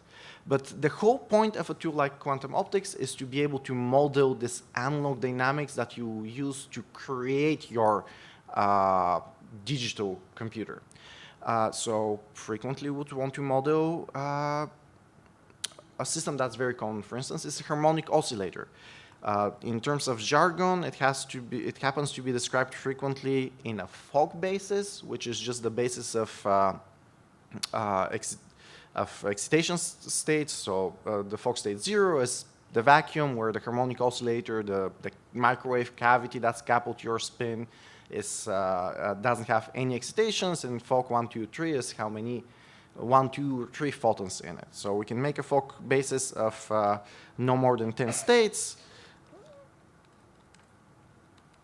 And we can have some state f 3 photons is equal to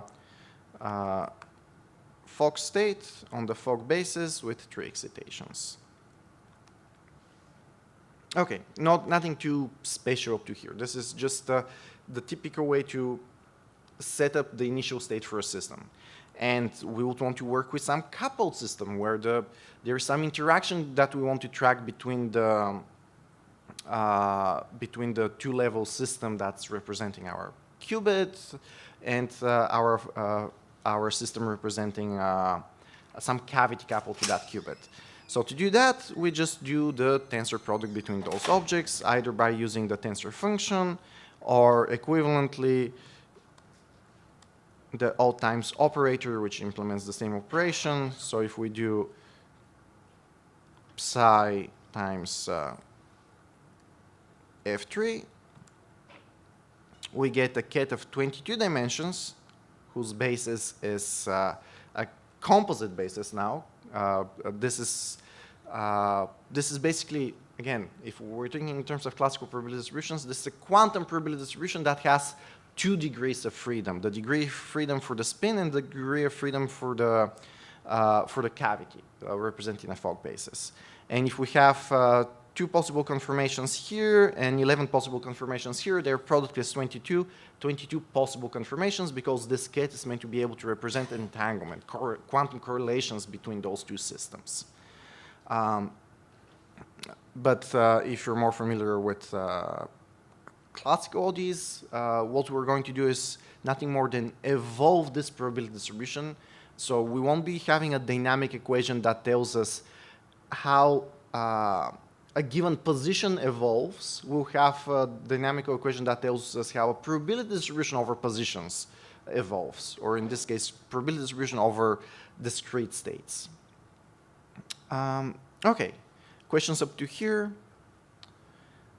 And let's start looking at how to define a few operators. For instance, what we saw in the previous section was a bunch of unitary operations, something that, in the case of classical probability distributions, corresponds to stochastic matrices, something that evolves your system from one step to the next step, a discrete operation. We can create such unitary operators in this tool. So, for instance, what we can do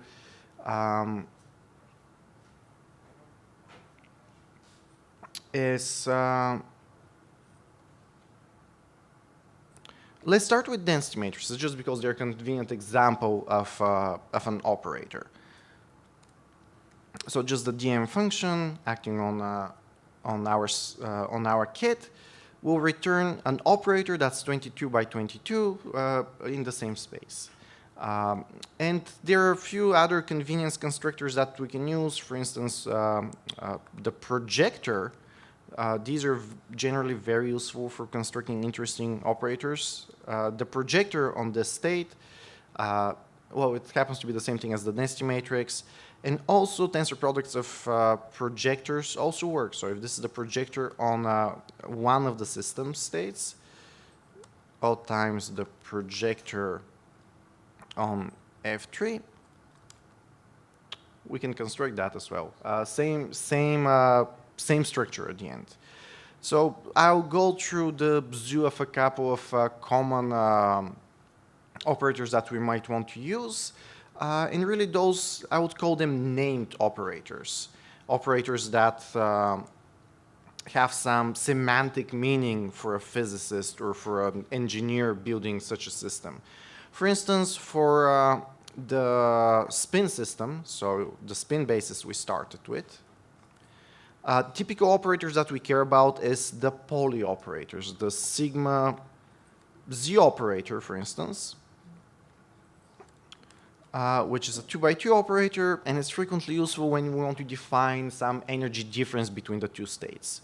Or the sigma x operator, which is frequently useful when we want to have coupling between the 2 states. You can see that this one is diagonal, while this one, if it's part of the dynamics, this sigma x operator will be flipping between different states.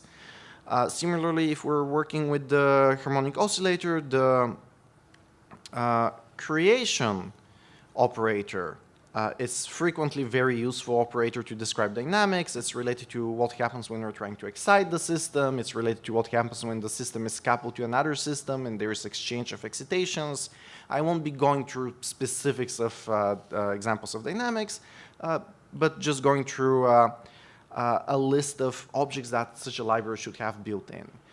To an extent, the point here is that don't care about this specific API, but if you ever work with such a tool, have this as a baseline expectation. If there's a tool that is supposed to be a wrapper around linear algebra capabilities that makes it convenient for you to work with analog dynamics of quantum hardware, it really should have all of these common named operators defined for you. The whole value out of a tool like this is that it makes the code running the simulation looking much simpler.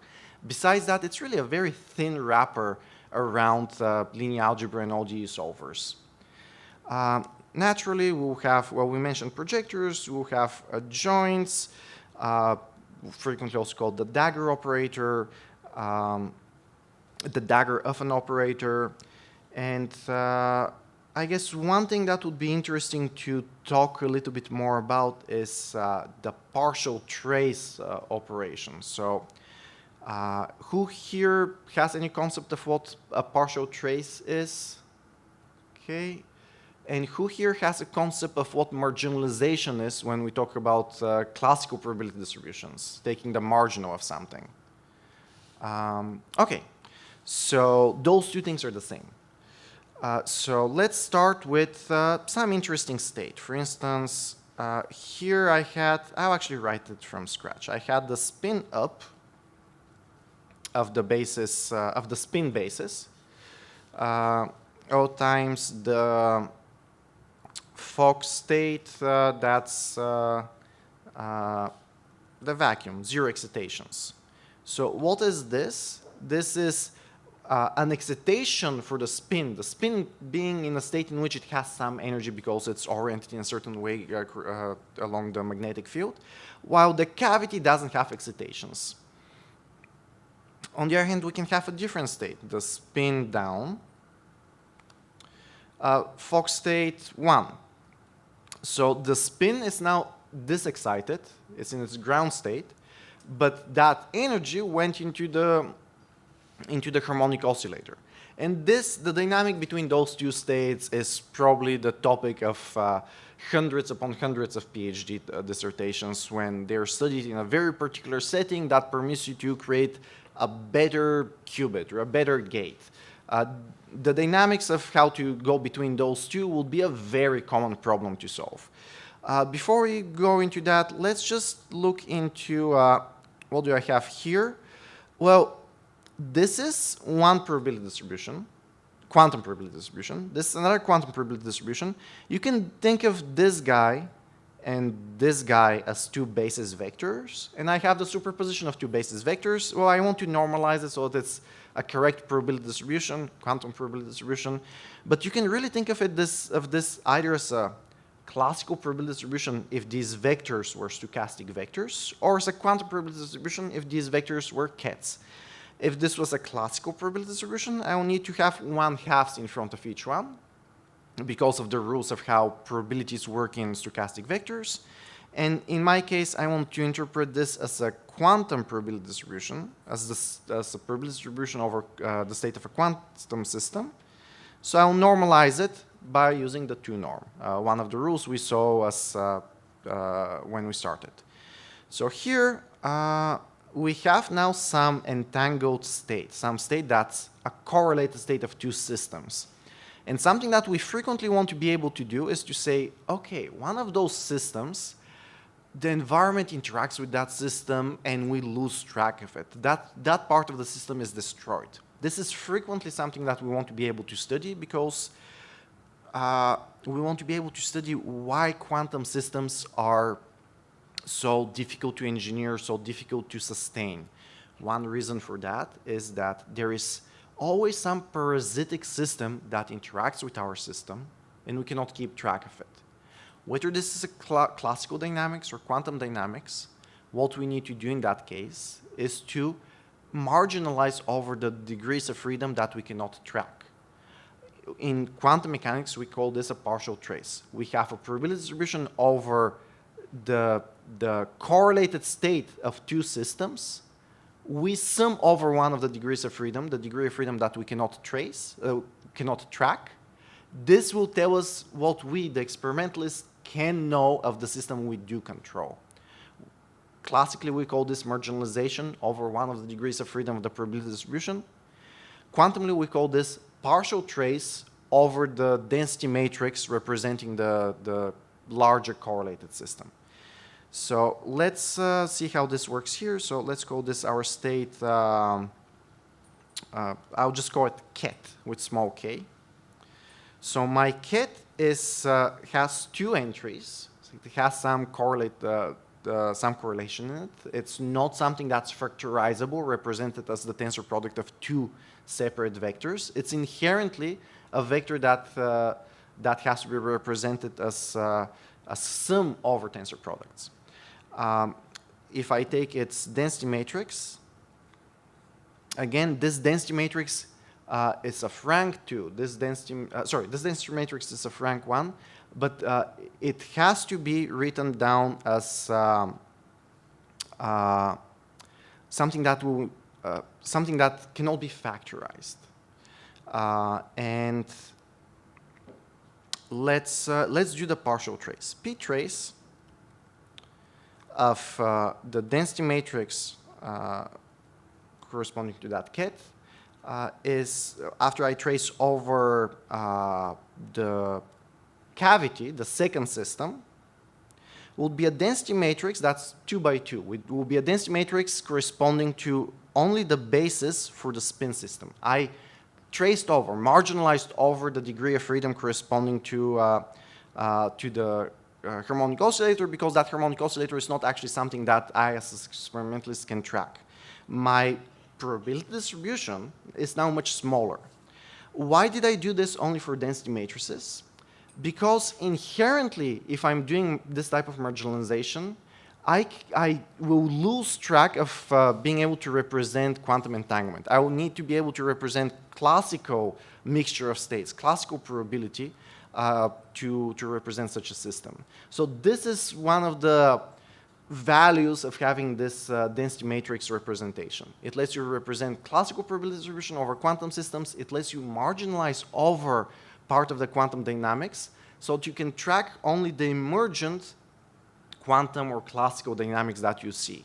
This partial trace is really the secret behind why do dynamics look classical to us. We started with something that is inherently a non-classical system, a system that had off-diagonal terms on its density matrix. We marginalized over the degrees of freedom that we cannot track, and we ended up with something that's purely classical dynamics. This is classical probability distribution over a few pure states.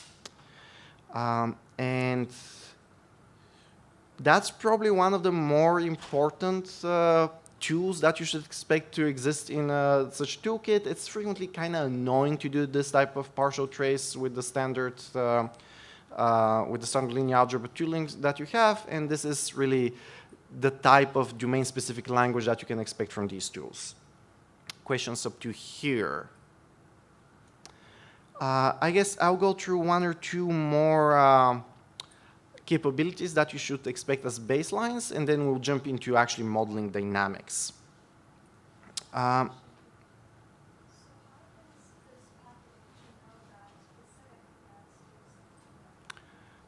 So the question is about how does the package know that what 1 and 2 mean? After all I internally have is this gigantic matrix. So I need to sum by blocks in order to get this 2 by 2 matrix. So how does it figure out the indexing of which block is where? It comes from the fact that we store this information. So if I take the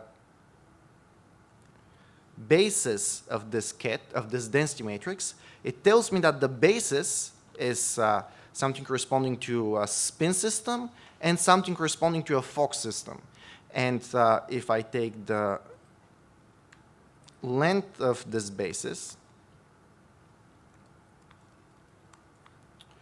it's of length 22, but if I take the length of just the spin basis, it's of length 2, and of the Fock basis, it's of length 11. So because this metadata about what is your system actually semantically, you keep track of how many indices you need to skip in the inner loop of the summation. So this is where this information is kept. And I said marginalized over the second degree of freedom. The second degree of freedom was the cavity representing this Fock basis. And basically, Q-tip, quantum toolbox, dynamics, quantum-optics.gl, all of them will have something equivalent to this representation, this extra metadata. Something I like specifically in this particular package is that it has semantically meaningful names for these subsystems, and you can dispatch on them. It lets you do a lot of really interesting things in terms of implementing custom operators that can exist only for certain systems. It provides a lot of flexibility. And actually, that's a good place to plug in waveguide QED, which will be another package discussed at the Quantum Mini Symposium. It's a package that exploits specifically what you asked about, exploits this capability to add a lot of metadata about what system are we actually tracking, what its dimensionality is, and it provides a very efficient basis representation for traveling quantum systems, for photon traveling through a waveguide, for a wave packet connecting two transmons over coaxial cable. It's extremely convenient tool for this type of dynamics, really anything to do with entanglement and communication between systems. And it relies to a great extent on the ease on dispatch on separate basis types, so that you can distinguish a basis that corresponds to some very specific sparse representation for a waveguide versus the basis of the same number of dimensions that corresponds to just a cavity with very high cutoff or a bunch of spins. Other questions? Yep. What's that vertical bar greater than? Oh, this is just convenience notation for piping that I like. It's built into Julia. It's just a different way to write this. I like using it in the repo just because I've typed something already and I'm too lazy to go a few clicks backwards and to write the function. So just lazily, I just continue typing. Thank you. Okay, so one last domain-specific language capability that you should expect from any tool you're using is the idea of embedding your operators in the larger Hilbert space. After all, if I have something that's acting on my spin, but it's not acting on my Fock state, I would need to pad that something with identities for the other systems I'm working with. So imagine I have this Hilbert space. So I have one spin, I have another spin, and I have a cavity, and I even have another spin. And now every time I want to do an operation on this subspace, I will need to type the name of the operator for that subspace, but then tensor product identity for this guy, tensor product identity for this guy, tensor product identity for this guy. And this becomes particularly nasty and unpleasant if I want to act on this spin and this spin at the same time. I cannot split the operator and put an identity in the middle of it. So there is a convenient syntax for starting with an operator living on a subspace, well, on a subsystem, and automatically adding as many tensor product identities as necessary. In this particular library, it's called embed. It would have some similar name in other libraries. So say I have the basis of two spins. And I want on the first subsystem to act with the operator sigma z, actually let's use sigma x on S. So this will create a new operator that corresponds to the sigma x operation, acting on the first subsystem of this larger system. Everything else will be padded with identities. And it's a 4x4 operator. It acts on this composite basis. And let's just double check that it's exactly what we think it is. Sigma x O times identity operator on S. True. Okay. So that's all in terms of representational capabilities. You want something that lets you represent the space you're working on, the space of probability distributions. You want something that lets you make composite probability distributions out of probability distributions over smaller systems. You want something that lets you do marginalization, and you want something that is able to out of smaller systems, create an object living on the larger system, padding everything else with identity so that you can easily make dynamics of composite systems work. Questions up to here? So let's quickly go over actually doing dynamics now. And there is a separate notebook for that. I will continue just live coding through this. But if you want to run the examples through the notebook, you can just open the second one, quantum optics _ dynamics. So using quantum optics, and actually I will also open up using Chiromachi, and I was thinking about doing some benchmarks, but I'll skip benchmark tools just because we might not have as much time for that. Okay, so this one is built on top of differential equations .jl, like most similar libraries in the Julia ecosystem.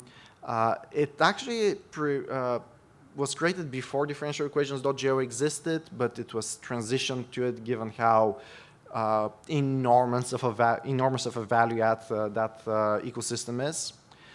And Chiromachi is my preferred lightweight-ish plotting library in Julia. So we'll start discussing a few different types of dynamics. And here, here we truly start focusing on the fact that we're talking about analog dynamics. Up to now, all the operators we were discussing, we can think of them as, especially if they're unitary operators, as a digital logical gate that was happening on the system, or as a stochastic matrix corresponding to a step of our Markov chain. Here, I want to study the continuous dynamics evolving this probability distribution. So for classical systems, we have differential equations, ordinary differential equations over degrees of freedom, like the position, for instance. We have PDEs that would be over probability distributions. So instead of studying the equations of Newton over the trajectory of a point, you can study Boltzmann's equation over the probability distribution over the trajectories of the point if we had some uncertain initial state. Schrodinger's equation is nothing more than the generalization to quantum probability distributions. It happens to historically come actually from something related to wave dynamics. That was the way humanity happened to figure it out more naturally. But you don't need to know that or think about that history. It's nothing more than a differential equation over a quantum probability distribution, the same way you can have a partial differential equation over a classical probability distribution of the degree of freedom that's governed by Newton's equation. So I won't go through how that equation is written, and I will just introduce a few typical Hamiltonians that we'll be working with. Hamiltonian is the word for the generator of the dynamics. So if your operations, stochastic matrices, unitary matrices form a group, the Hamiltonian is the thing that generates that group, the thing that provides you the tangents to the surface of that group, also called the Lie algebra of that group. If you're into robotics, that might be a vocabulary that you like. If not, doesn't matter. So let's start with some initial state, and I'll do something that has a relatively easy classical interpretation. We'll be starting with the quantum dynamics of a harmonic oscillator, and we'll be plotting them in phase space, a fairly classical phase space diagram that you might have seen in classical physics classes. So let's start with the initial state. So actually, no, let's start with defining a basis. So I will again use a fog basis. This happens to be the name for a typical way to represent quantum harmonic oscillators. I'll use a cutoff of 50. Cutoff here means how many excitations, how much something related to energy can be really stored in this representation before it starts being numerically inaccurate. And this is my fog basis. and I will also have my initial state. Let's call it psi, which would be a coherent state in the Fogg basis. Coherent state happens to be the jargon for for a quantum representation of what is otherwise a perfectly classical state. And here I'm writing it's parameterized by the complex number amplitude for the harmonic oscillator. So a harmonic oscillator would have a phase and an amplitude. That's the parameter I'm putting in here. So let's say it's 4.4 in terms of for the amplitude times for the phase. Let's do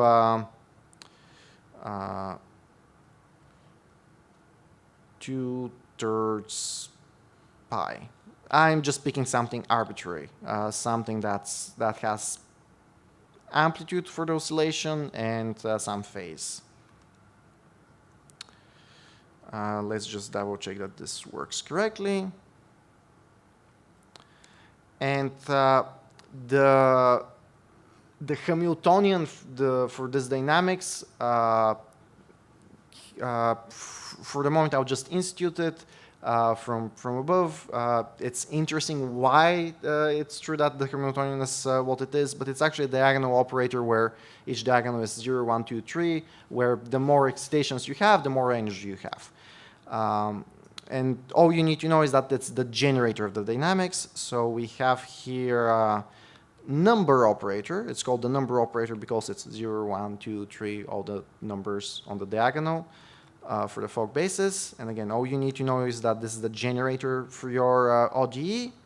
And all I need to do now is to pick times over which I'll be evolving. Let's say a time step of 0.1 up to 2 times 2 pi.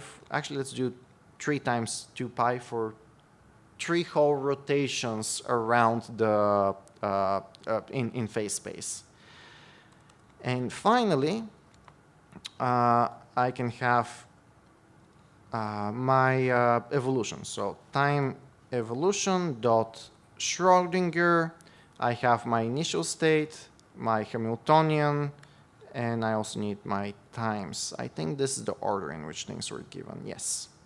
So let's just run all of this. I don't care about this first argument. It just happens to be repeating the TS argument. And here we get an array of the probability distributions at every given time step. But this array on its own is not particularly easy to understand. Usually in a setup like that, we'll try to plot some expectation value about this dynamics. For instance, if you want to plot the evolution of this state in a phase diagram, we can plot the expectation value for the momentum and the expectation value for the position. This will tell us some classical interpretation of what the dynamics are. So let's do position would be, well, we need to introduce a little bit more quantum mechanics here. So just if you're not into this field, just take it for given for the moment that the way to represent these operators in this particular representation is we start with something called the annihilation operator. And the position operator is A plus A dagger. And really, you can think of this operator as something that its expectation value would be if you were to measure physically where the point is, where the mass is in the space spanned by your harmonic oscillator, this would give you the expectation value for that location. Same for the momentum. It happens to be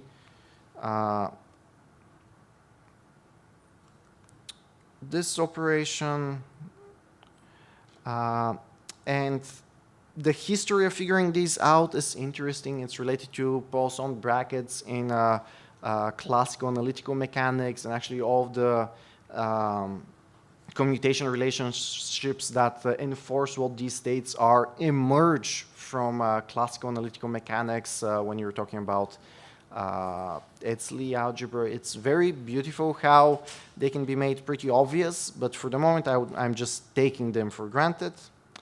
And finally, what I can do is I can make a figure where I have, well, I want lines. This is from Kairomaki, where the first argument would be expectation value. Expect comes also from quantum optics. Broadcasted over all size. So this just computes, the dot provides me with the broadcast, so that it will be computing it not only for one argument, but mapping over the entire array of arguments. And it will be giving me the expectation value for x. Let's do the expectation value for p. And let's see whether this works. Oh, well, there's an error.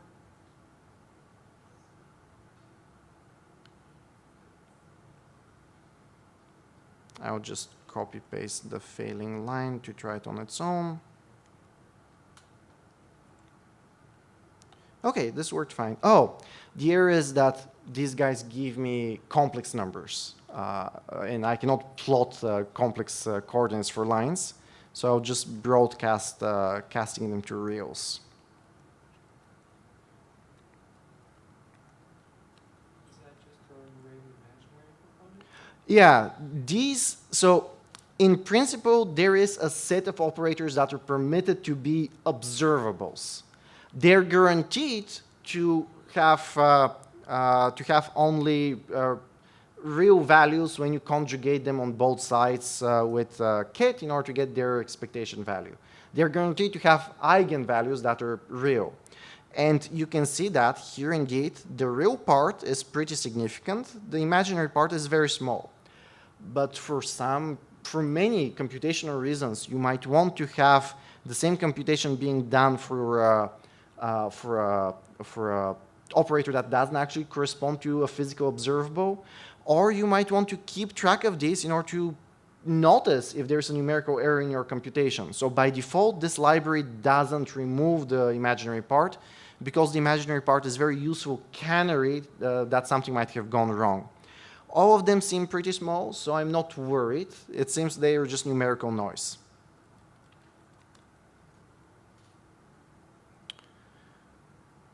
Okay. And this is slow just because of the plotter. And this here is nothing more than the phase diagram of a harmonic oscillator. We started with, actually, I don't know where we started, so something that I like doing is coloring this by time. Color equals the t's. So let's make this plot again.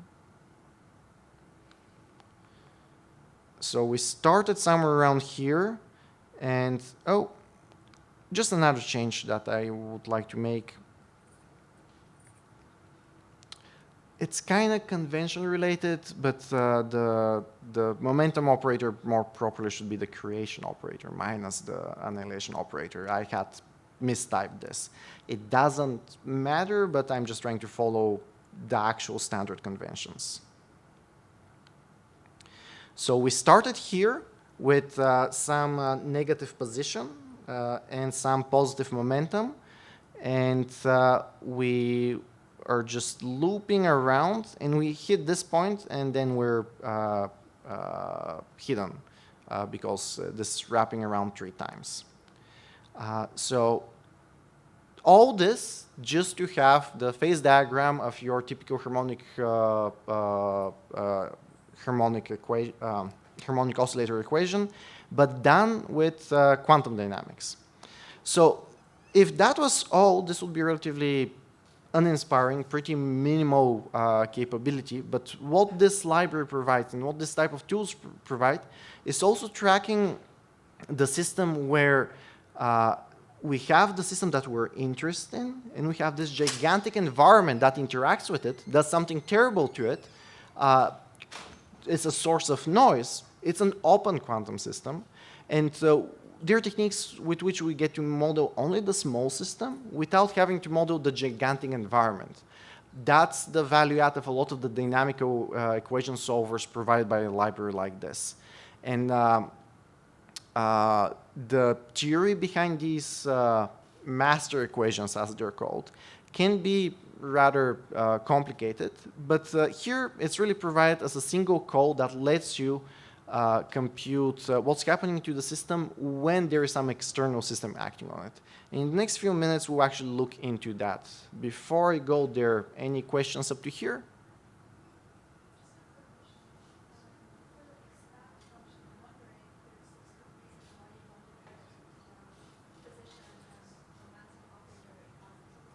Yeah, the question is why have I written this as a typo here? So if I do expect, I have the operator for which I'm doing an expectation and the state for which I'm doing an expectation. This comes from the quantum optics library. Everything else in this syntax was something from Julia itself. I used the dot syntax to do a broadcast. So this was now not a single psi, it was a list of psis. But this is still just a single operator. And the broadcast will try to peek into this operator and into its components. I want to tell the broadcast, no, it's this operator that should be used for every single state. So one option is to do a single element vector, and that's it. I just happen to prefer the tuple notation. There's some arguments to be made that the tuple is not allocating and so on. They're really not significantly important here, but it was just a stylistic preference that I used a tuple instead of a list for permitting the broadcast. And the broadcast is a Julia thing, or you wrote the It's a Julia thing. such that it's broadcast? You don't need to write the expect function so that it's broadcast. Indeed, broadcast comes from Julia itself. It's a very elegant, very powerful generalization of the broadcast you have access to in tools like NumPy or the DSLs like JAX and TensorFlow. It's a feature of Julia itself. And you can have custom broadcasts. It's very amazing and extendable capability. Other questions? Then let's focus on these open quantum systems that we're mentioning. So up to here, I had this space, the F Fock space. But I want to work with F tensor product E, where E is the environment and it has a Avogadro number degrees of freedom. And obviously, I won't be able to model that. I mean, even if it was just a classical system, it's already problematic because the Avogadro number is so big. But now I need a probability distribution over those. So it would be a gigantic, it would be 2 to the power of a Avogadro number that I'll need to track. So this is inherently intractable. So what we do here is we start with the Hamiltonian of this system. So the Hamiltonian of this total system will be the Hamiltonian of the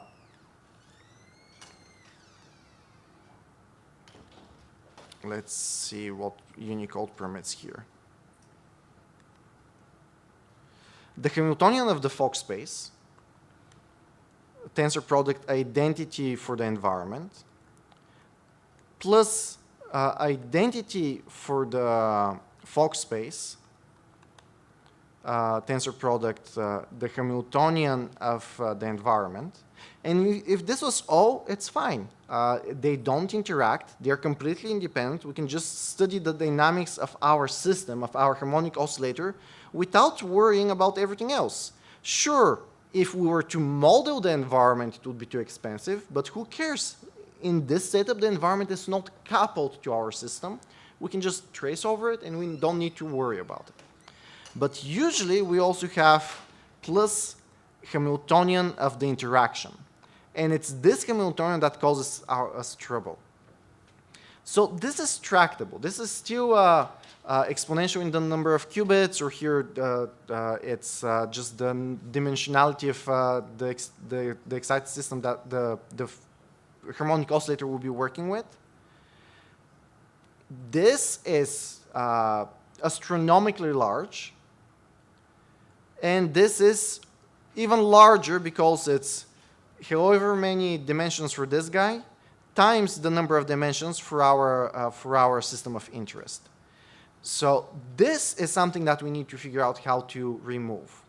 So the idea here would be to try to evolve the system a little bit, perform a partial trace over the environment so that we're back to a very small system, then evolve the system a little bit again, and perform a partial trace over the environment again. And on each evolution, we're resetting the environment, we're evolving, we're tracing over the environment. So at each time step of our solver, we have this implicit marginalization, partial trace, this implicit partial trace, if we're using the language of quantum mechanics. Well, this is still too expensive because we still need to have this tensor product at some point, even though it's just for a single step. What we can do is we can analytically study the effect of what would be to compose the partial trace and the evolution at the same time. So we transform this Hamiltonian into the Hamiltonian H equals HF. This is the Hamiltonian that we need to track, and something called a Lindbladian, which is some other operator. This C is derived from H end, but it's derived analytically on paper. And for different systems, you can look it up in a textbook and know, okay, if this is the way the environment interacts with my system, instead of tracking this astronomically large Hamiltonian, I just need to track this other standard representation. So you can think of this Lindbladian operator, also part of it also called a collapse operator because it corresponds to the collapse of the wave function. You can think this collapse operator emerges from this unitary dynamics, but this will now be leading to a different equation, the equation derived from Schrodinger's equation interspersed with these partial traces, and an equation that's actually feasible to track. Instead of an equation over kets, it would be an equation over density matrices because we need to be able to track this classical marginalization now. We need to be able to track that there's a classical probability distribution over our quantum states. So what does that look like? Well, I'll just copy a bunch of stuff from here. I have my Hamiltonian. I'll use the same Hamiltonian.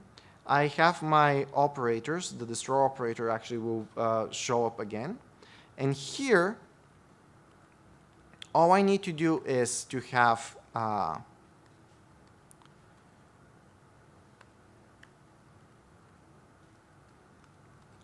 now, in this Lindbladian evolution, I will be saving density matrices, time evolution, master equation. This is a typical vocabulary for the master equation of the dynamics when you take into account other complications. The initial state is, again, psi. The times over which I'm working is the same TS's.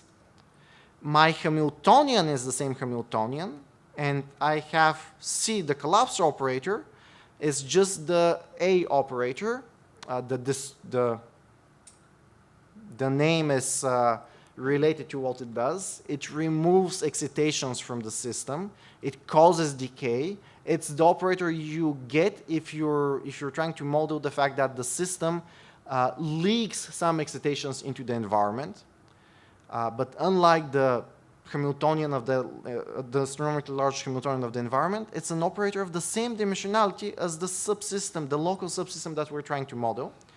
And it's also parameterized by the strength of the decay.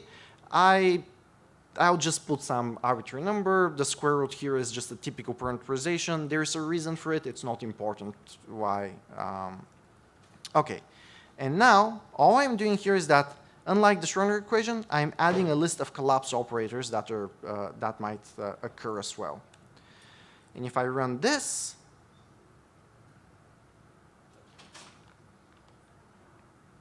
it's solving it, and while it's solving it, I'll just copy-paste the same plotting code. But this time, the expectation will be over these density matrices.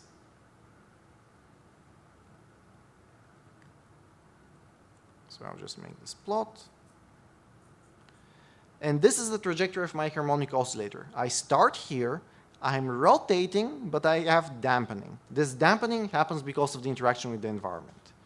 I happen to use a particular typical collapse operator that you will see in any textbook, but you can also add heating, you can add other types of, you can add dephasing, the fact that your harmonic oscillator, you cannot keep a track of its exact frequency.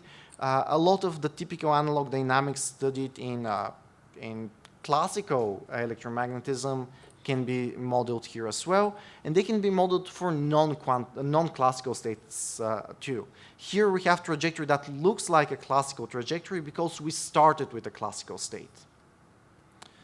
And here, in terms of complexity, the Schrödinger equation was a linear equation in which we're tracking a vector, where the vector is the probability distribution over possible states.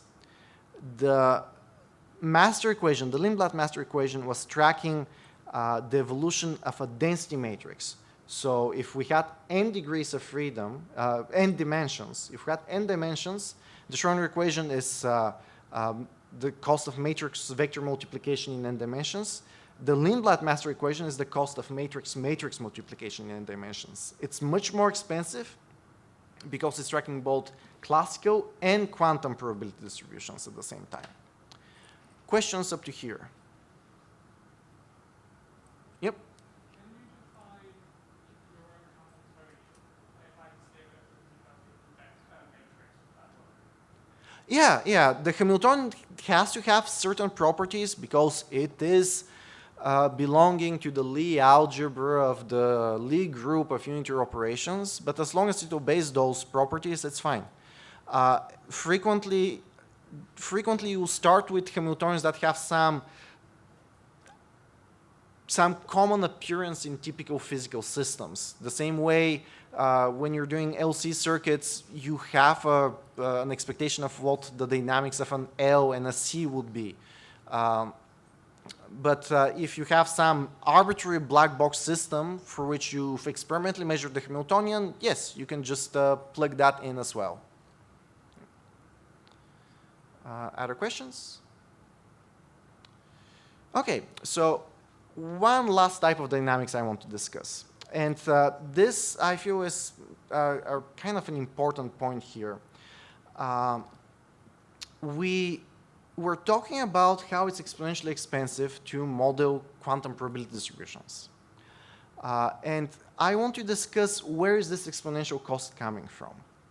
So if we're to model a classical probability distribution, how often do we actually pay an exponential cost? Classical probability distributions are exponentially large in the number of degrees of freedom they have. The classical probability distribution for 100 bits is 2 to the 100th. It is not something that's feasible to work with. But we never talk about simulations of random classical dynamics as something that's particularly expensive compared to other dynamics. We just use Monte Carlo simulations. We never explicitly write down the dense probability distribution over 100 degrees of freedom. Rather, we sample implicitly from that probability distribution. That's the value of Monte Carlo methods. A Monte Carlo method lets you deal with the exponential, with the object that's exponentially expensive, the probability distribution over a bunch of degrees of freedom, but you're dealing with it implicitly, you're sampling from it directly, you never need to actually store the exponentially large vector in memory. So why are we paying that cost with quantum systems? Why do we need to worry about these exponentially large vectors? Well, Monte Carlo depends on the fact that you can just add up probability distributions together and the rules for measurement still works. But the way to extract measurement probability out of a quantum probability distribution required squaring. This is a nonlinear operation that doesn't add up properly in Monte Carlo operations, so you cannot run Monte Carlo for a quantum probability distribution. That's one of the reasons it is difficult to efficiently model quantum systems, because Monte Carlo doesn't work, because we have that nonlinear observation rule. However, density matrices have something quantum in them and something classical in them. So why pay the cost of representing the classical probability distribution when you don't have to. There are techniques in which you don't need to use density matrices. Rather, you're still paying the exponential cost for your classical dynamics, but you don't pay the exponential cost for the exponential cost for the quantum dynamics, but you don't pay the exponential cost for the classical dynamics. These are called Monte Carlo quantum trajectories, and you really should expect any tool that you're working with to, for analog dynamics to have that. So the way it works is almost the same, but it has a different name for the function, Monte Carlo wave function formalism. And this will return you a sample of a quantum trajectory where you might have some jumps where the environment interacts with your system. So this is just one instance of the many trajectories that you might have represented in the quantum probability distribution, classical quantum probability distribution. So the density matrix is a classical probability distribution over quantum probability distributions. This is a single quantum probability distribution sampled out of that classical probability distribution over quantum probability distributions. So if you sample multiple such trajectories, you would have much easier time extracting figures of merit that you care about without paying the exponential cost twice. You will still pay the exponential cost of modeling quantum dynamics here, but you will not pay the exponential cost of modeling the classical dynamics. So let's just run through a quick example of that. I will just pick the example directly from my notes so that we don't spend too much time writing it. So what do we have here? We have some Hamiltonian. We have some initial state that I need to find. Just a second. Actually, no.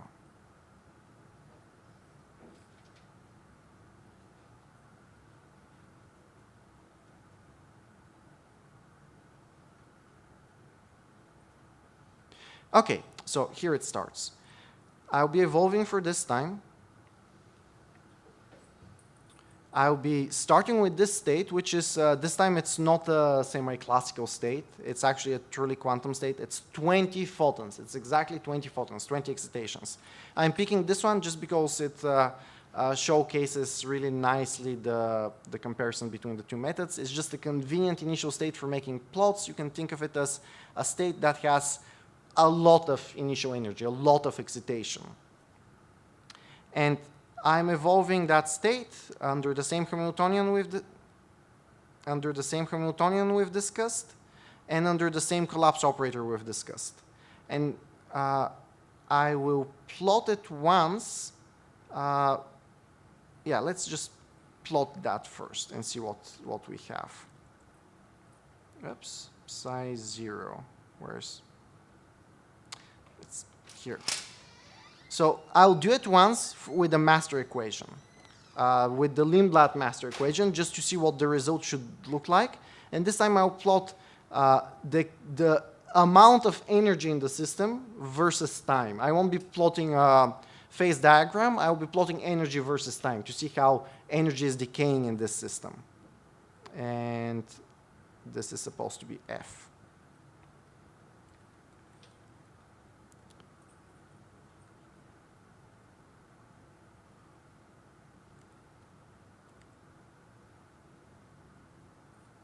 And n is the number operator.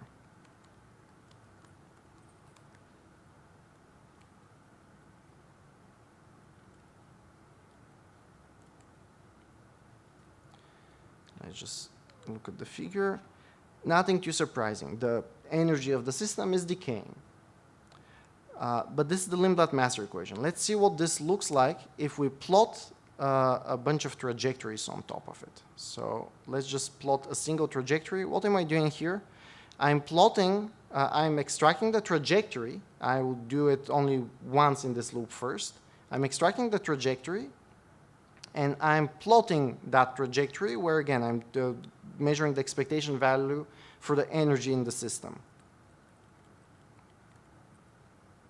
And this shouldn't be H0.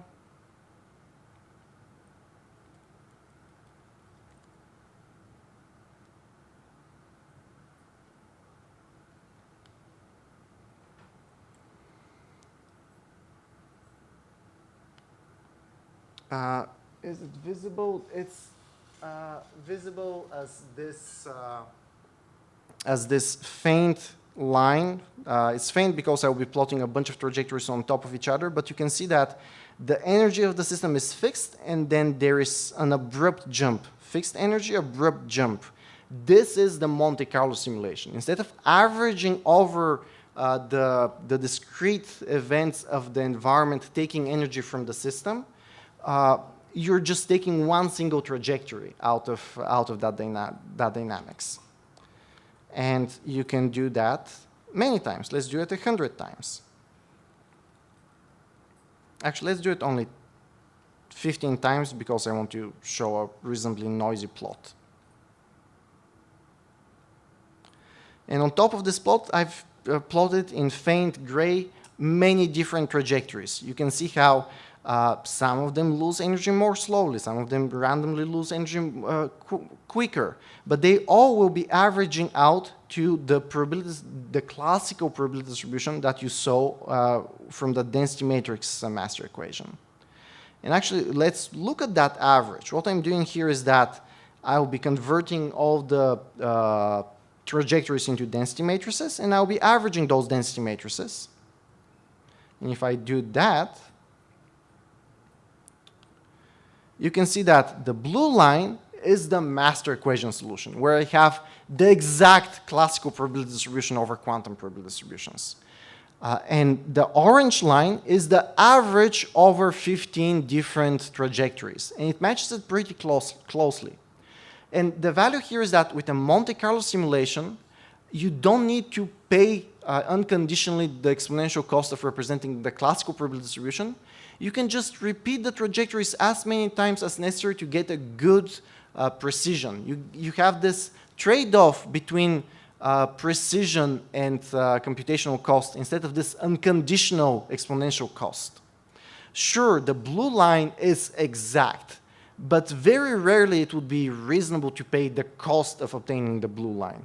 So if there's one thing to remember from this section on dynamics, is that you really shouldn't be tracking the classical probability distribution the way you're tracking the quantum probability distribution. There's always a trick that lets you pay the exponential cost for the quantum dynamics without having to pay the exponential cost for the classical dynamics. And that's actually a good segue into the last few minutes of talking about other types of solvers that are for restricted type of dynamics. But before we do that close-up session, any questions here on Monte Carlo quantum trajectories, also called Monte Carlo wave function formalism? Yep.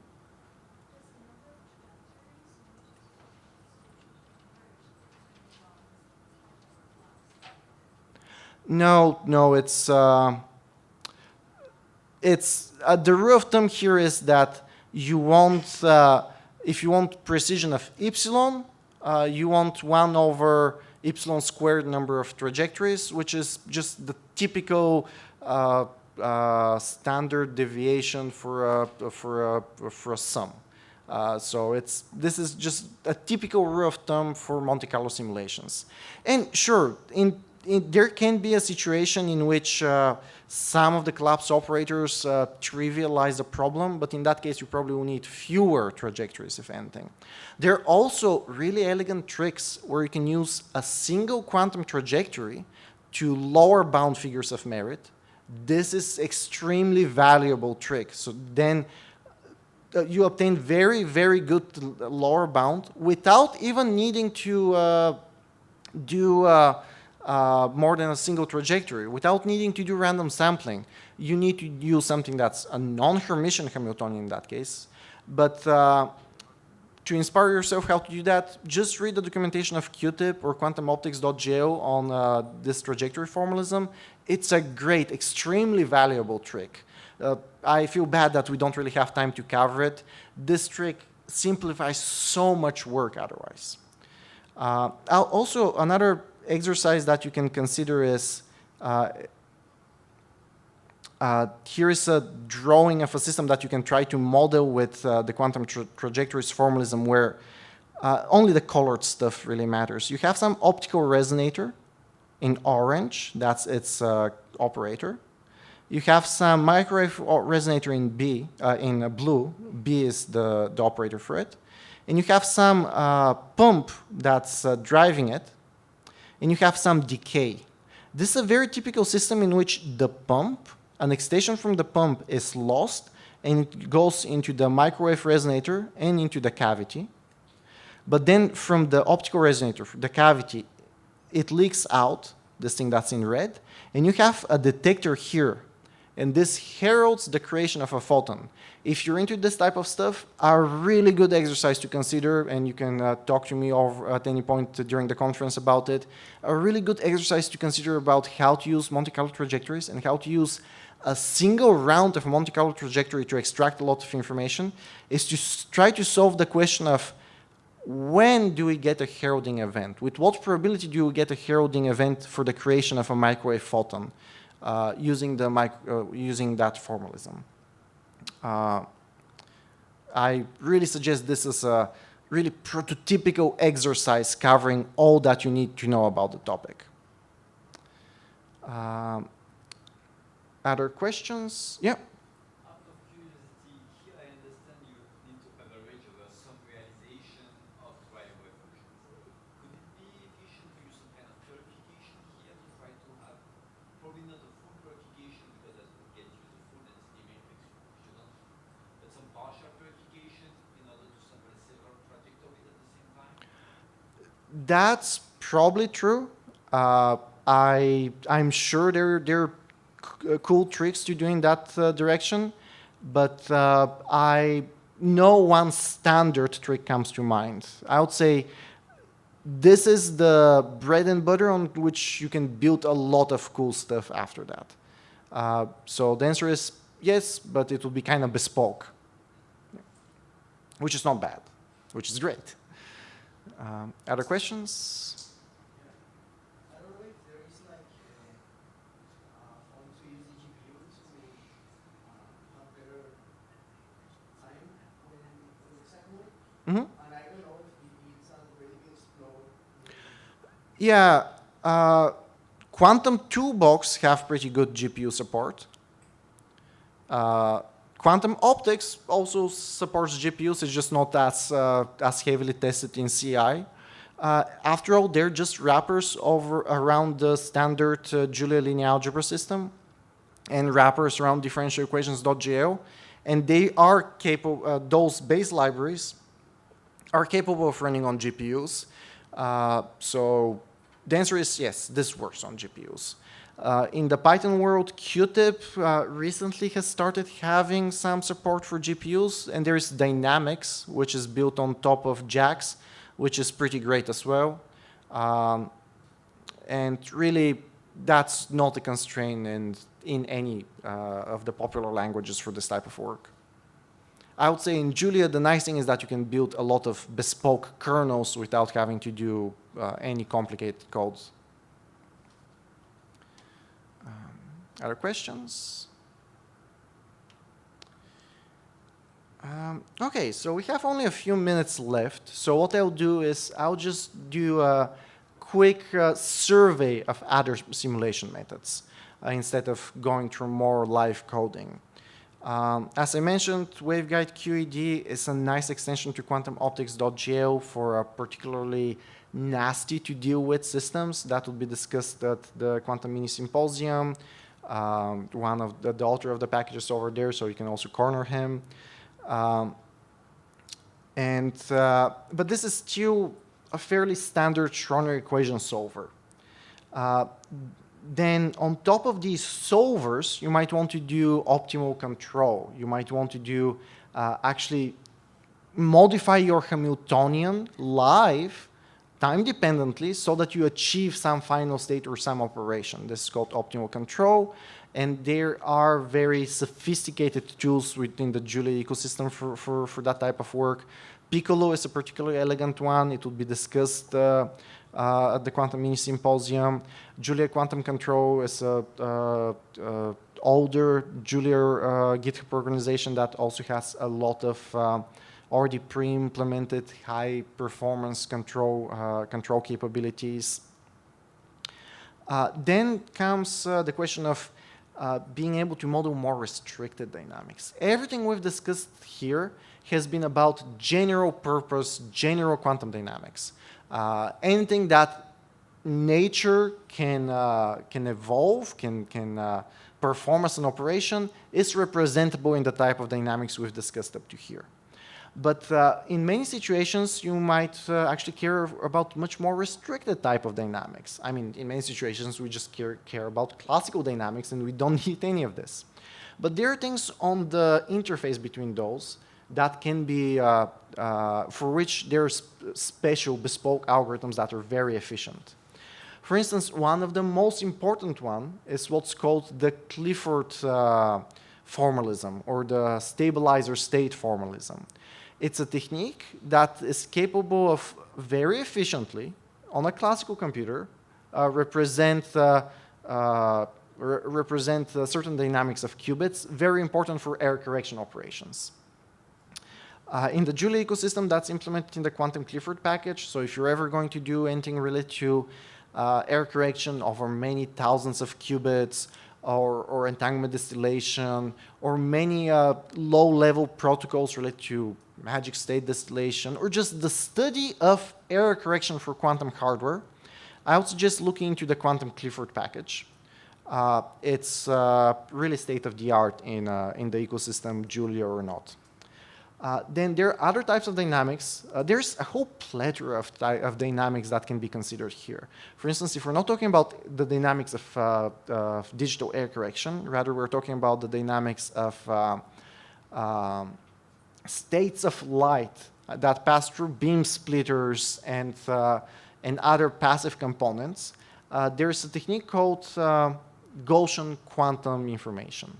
This is another very important technique that lets you very efficiently represent, including somewhat non-classical states of light on a classical computer without having to pay the exponential cost. Extremely important technique if you're studying anything related to harmonic oscillators as a substrate on which to build quantum computers, or if you're interested in photonics or any type of long-range communication, quantum communication. GAPS is such a type of tool, and it will be presented at the Quantum Mini Symposium as well. And lastly, it is interesting that there are so many different formalisms to choose from in specific domains. A big part of the work within this field is just knowing if there is an efficient way to work with certain type of dynamics.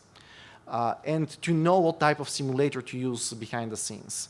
So Quantum Clifford or GAPS or quantum optics, these use different numerical techniques, different numerical algorithms, drastically different formalisms to work.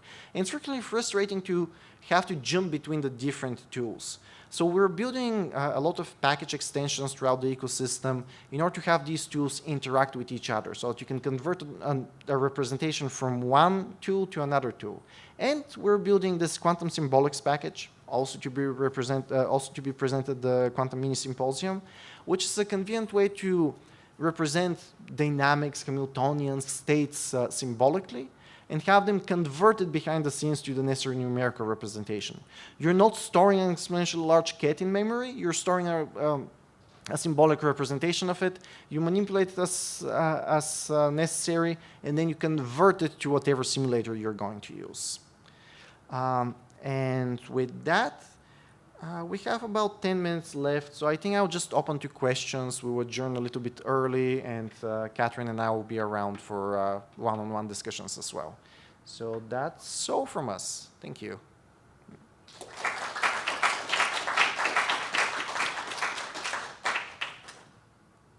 So any quick public questions? If not, let's adjourn, and we'll just, I'll just come over. Curiosity, what the bottom So it really, the question is about typical bottlenecks in this type of computations. It kind of depends on what you want to do. If you're just working on questions of error correction, the bottleneck is, there are no bottlenecks. The bottleneck is that it's difficult to figure out a good error correcting code. It's not, this field is not bottlenecked by numerical complexity. It's just the theory of error correction is difficult. If you're looking into modeling the quantum system in order to actually being able to build it, I mean, if you have a quantum computer, there will be no bottleneck. But we need to do this modeling in order to build the quantum computer. So for anything that's the electrical engineering side of quantum computing, the bottleneck is very much the exponential cost of representing a quantum system on a classical computer. But that's only for the electrical engineering side of things. Because of these elegant domain-specific techniques, like the Clifford representation or the Gaussian representation, frequently we don't have numerical bottlenecks in these subdomains. And it's also just purely interesting from theoretical and computer science point of view to study these other representations because they inform you about why are quantum computers more powerful for a particularly small set of problems that happen to be interesting. Anything else?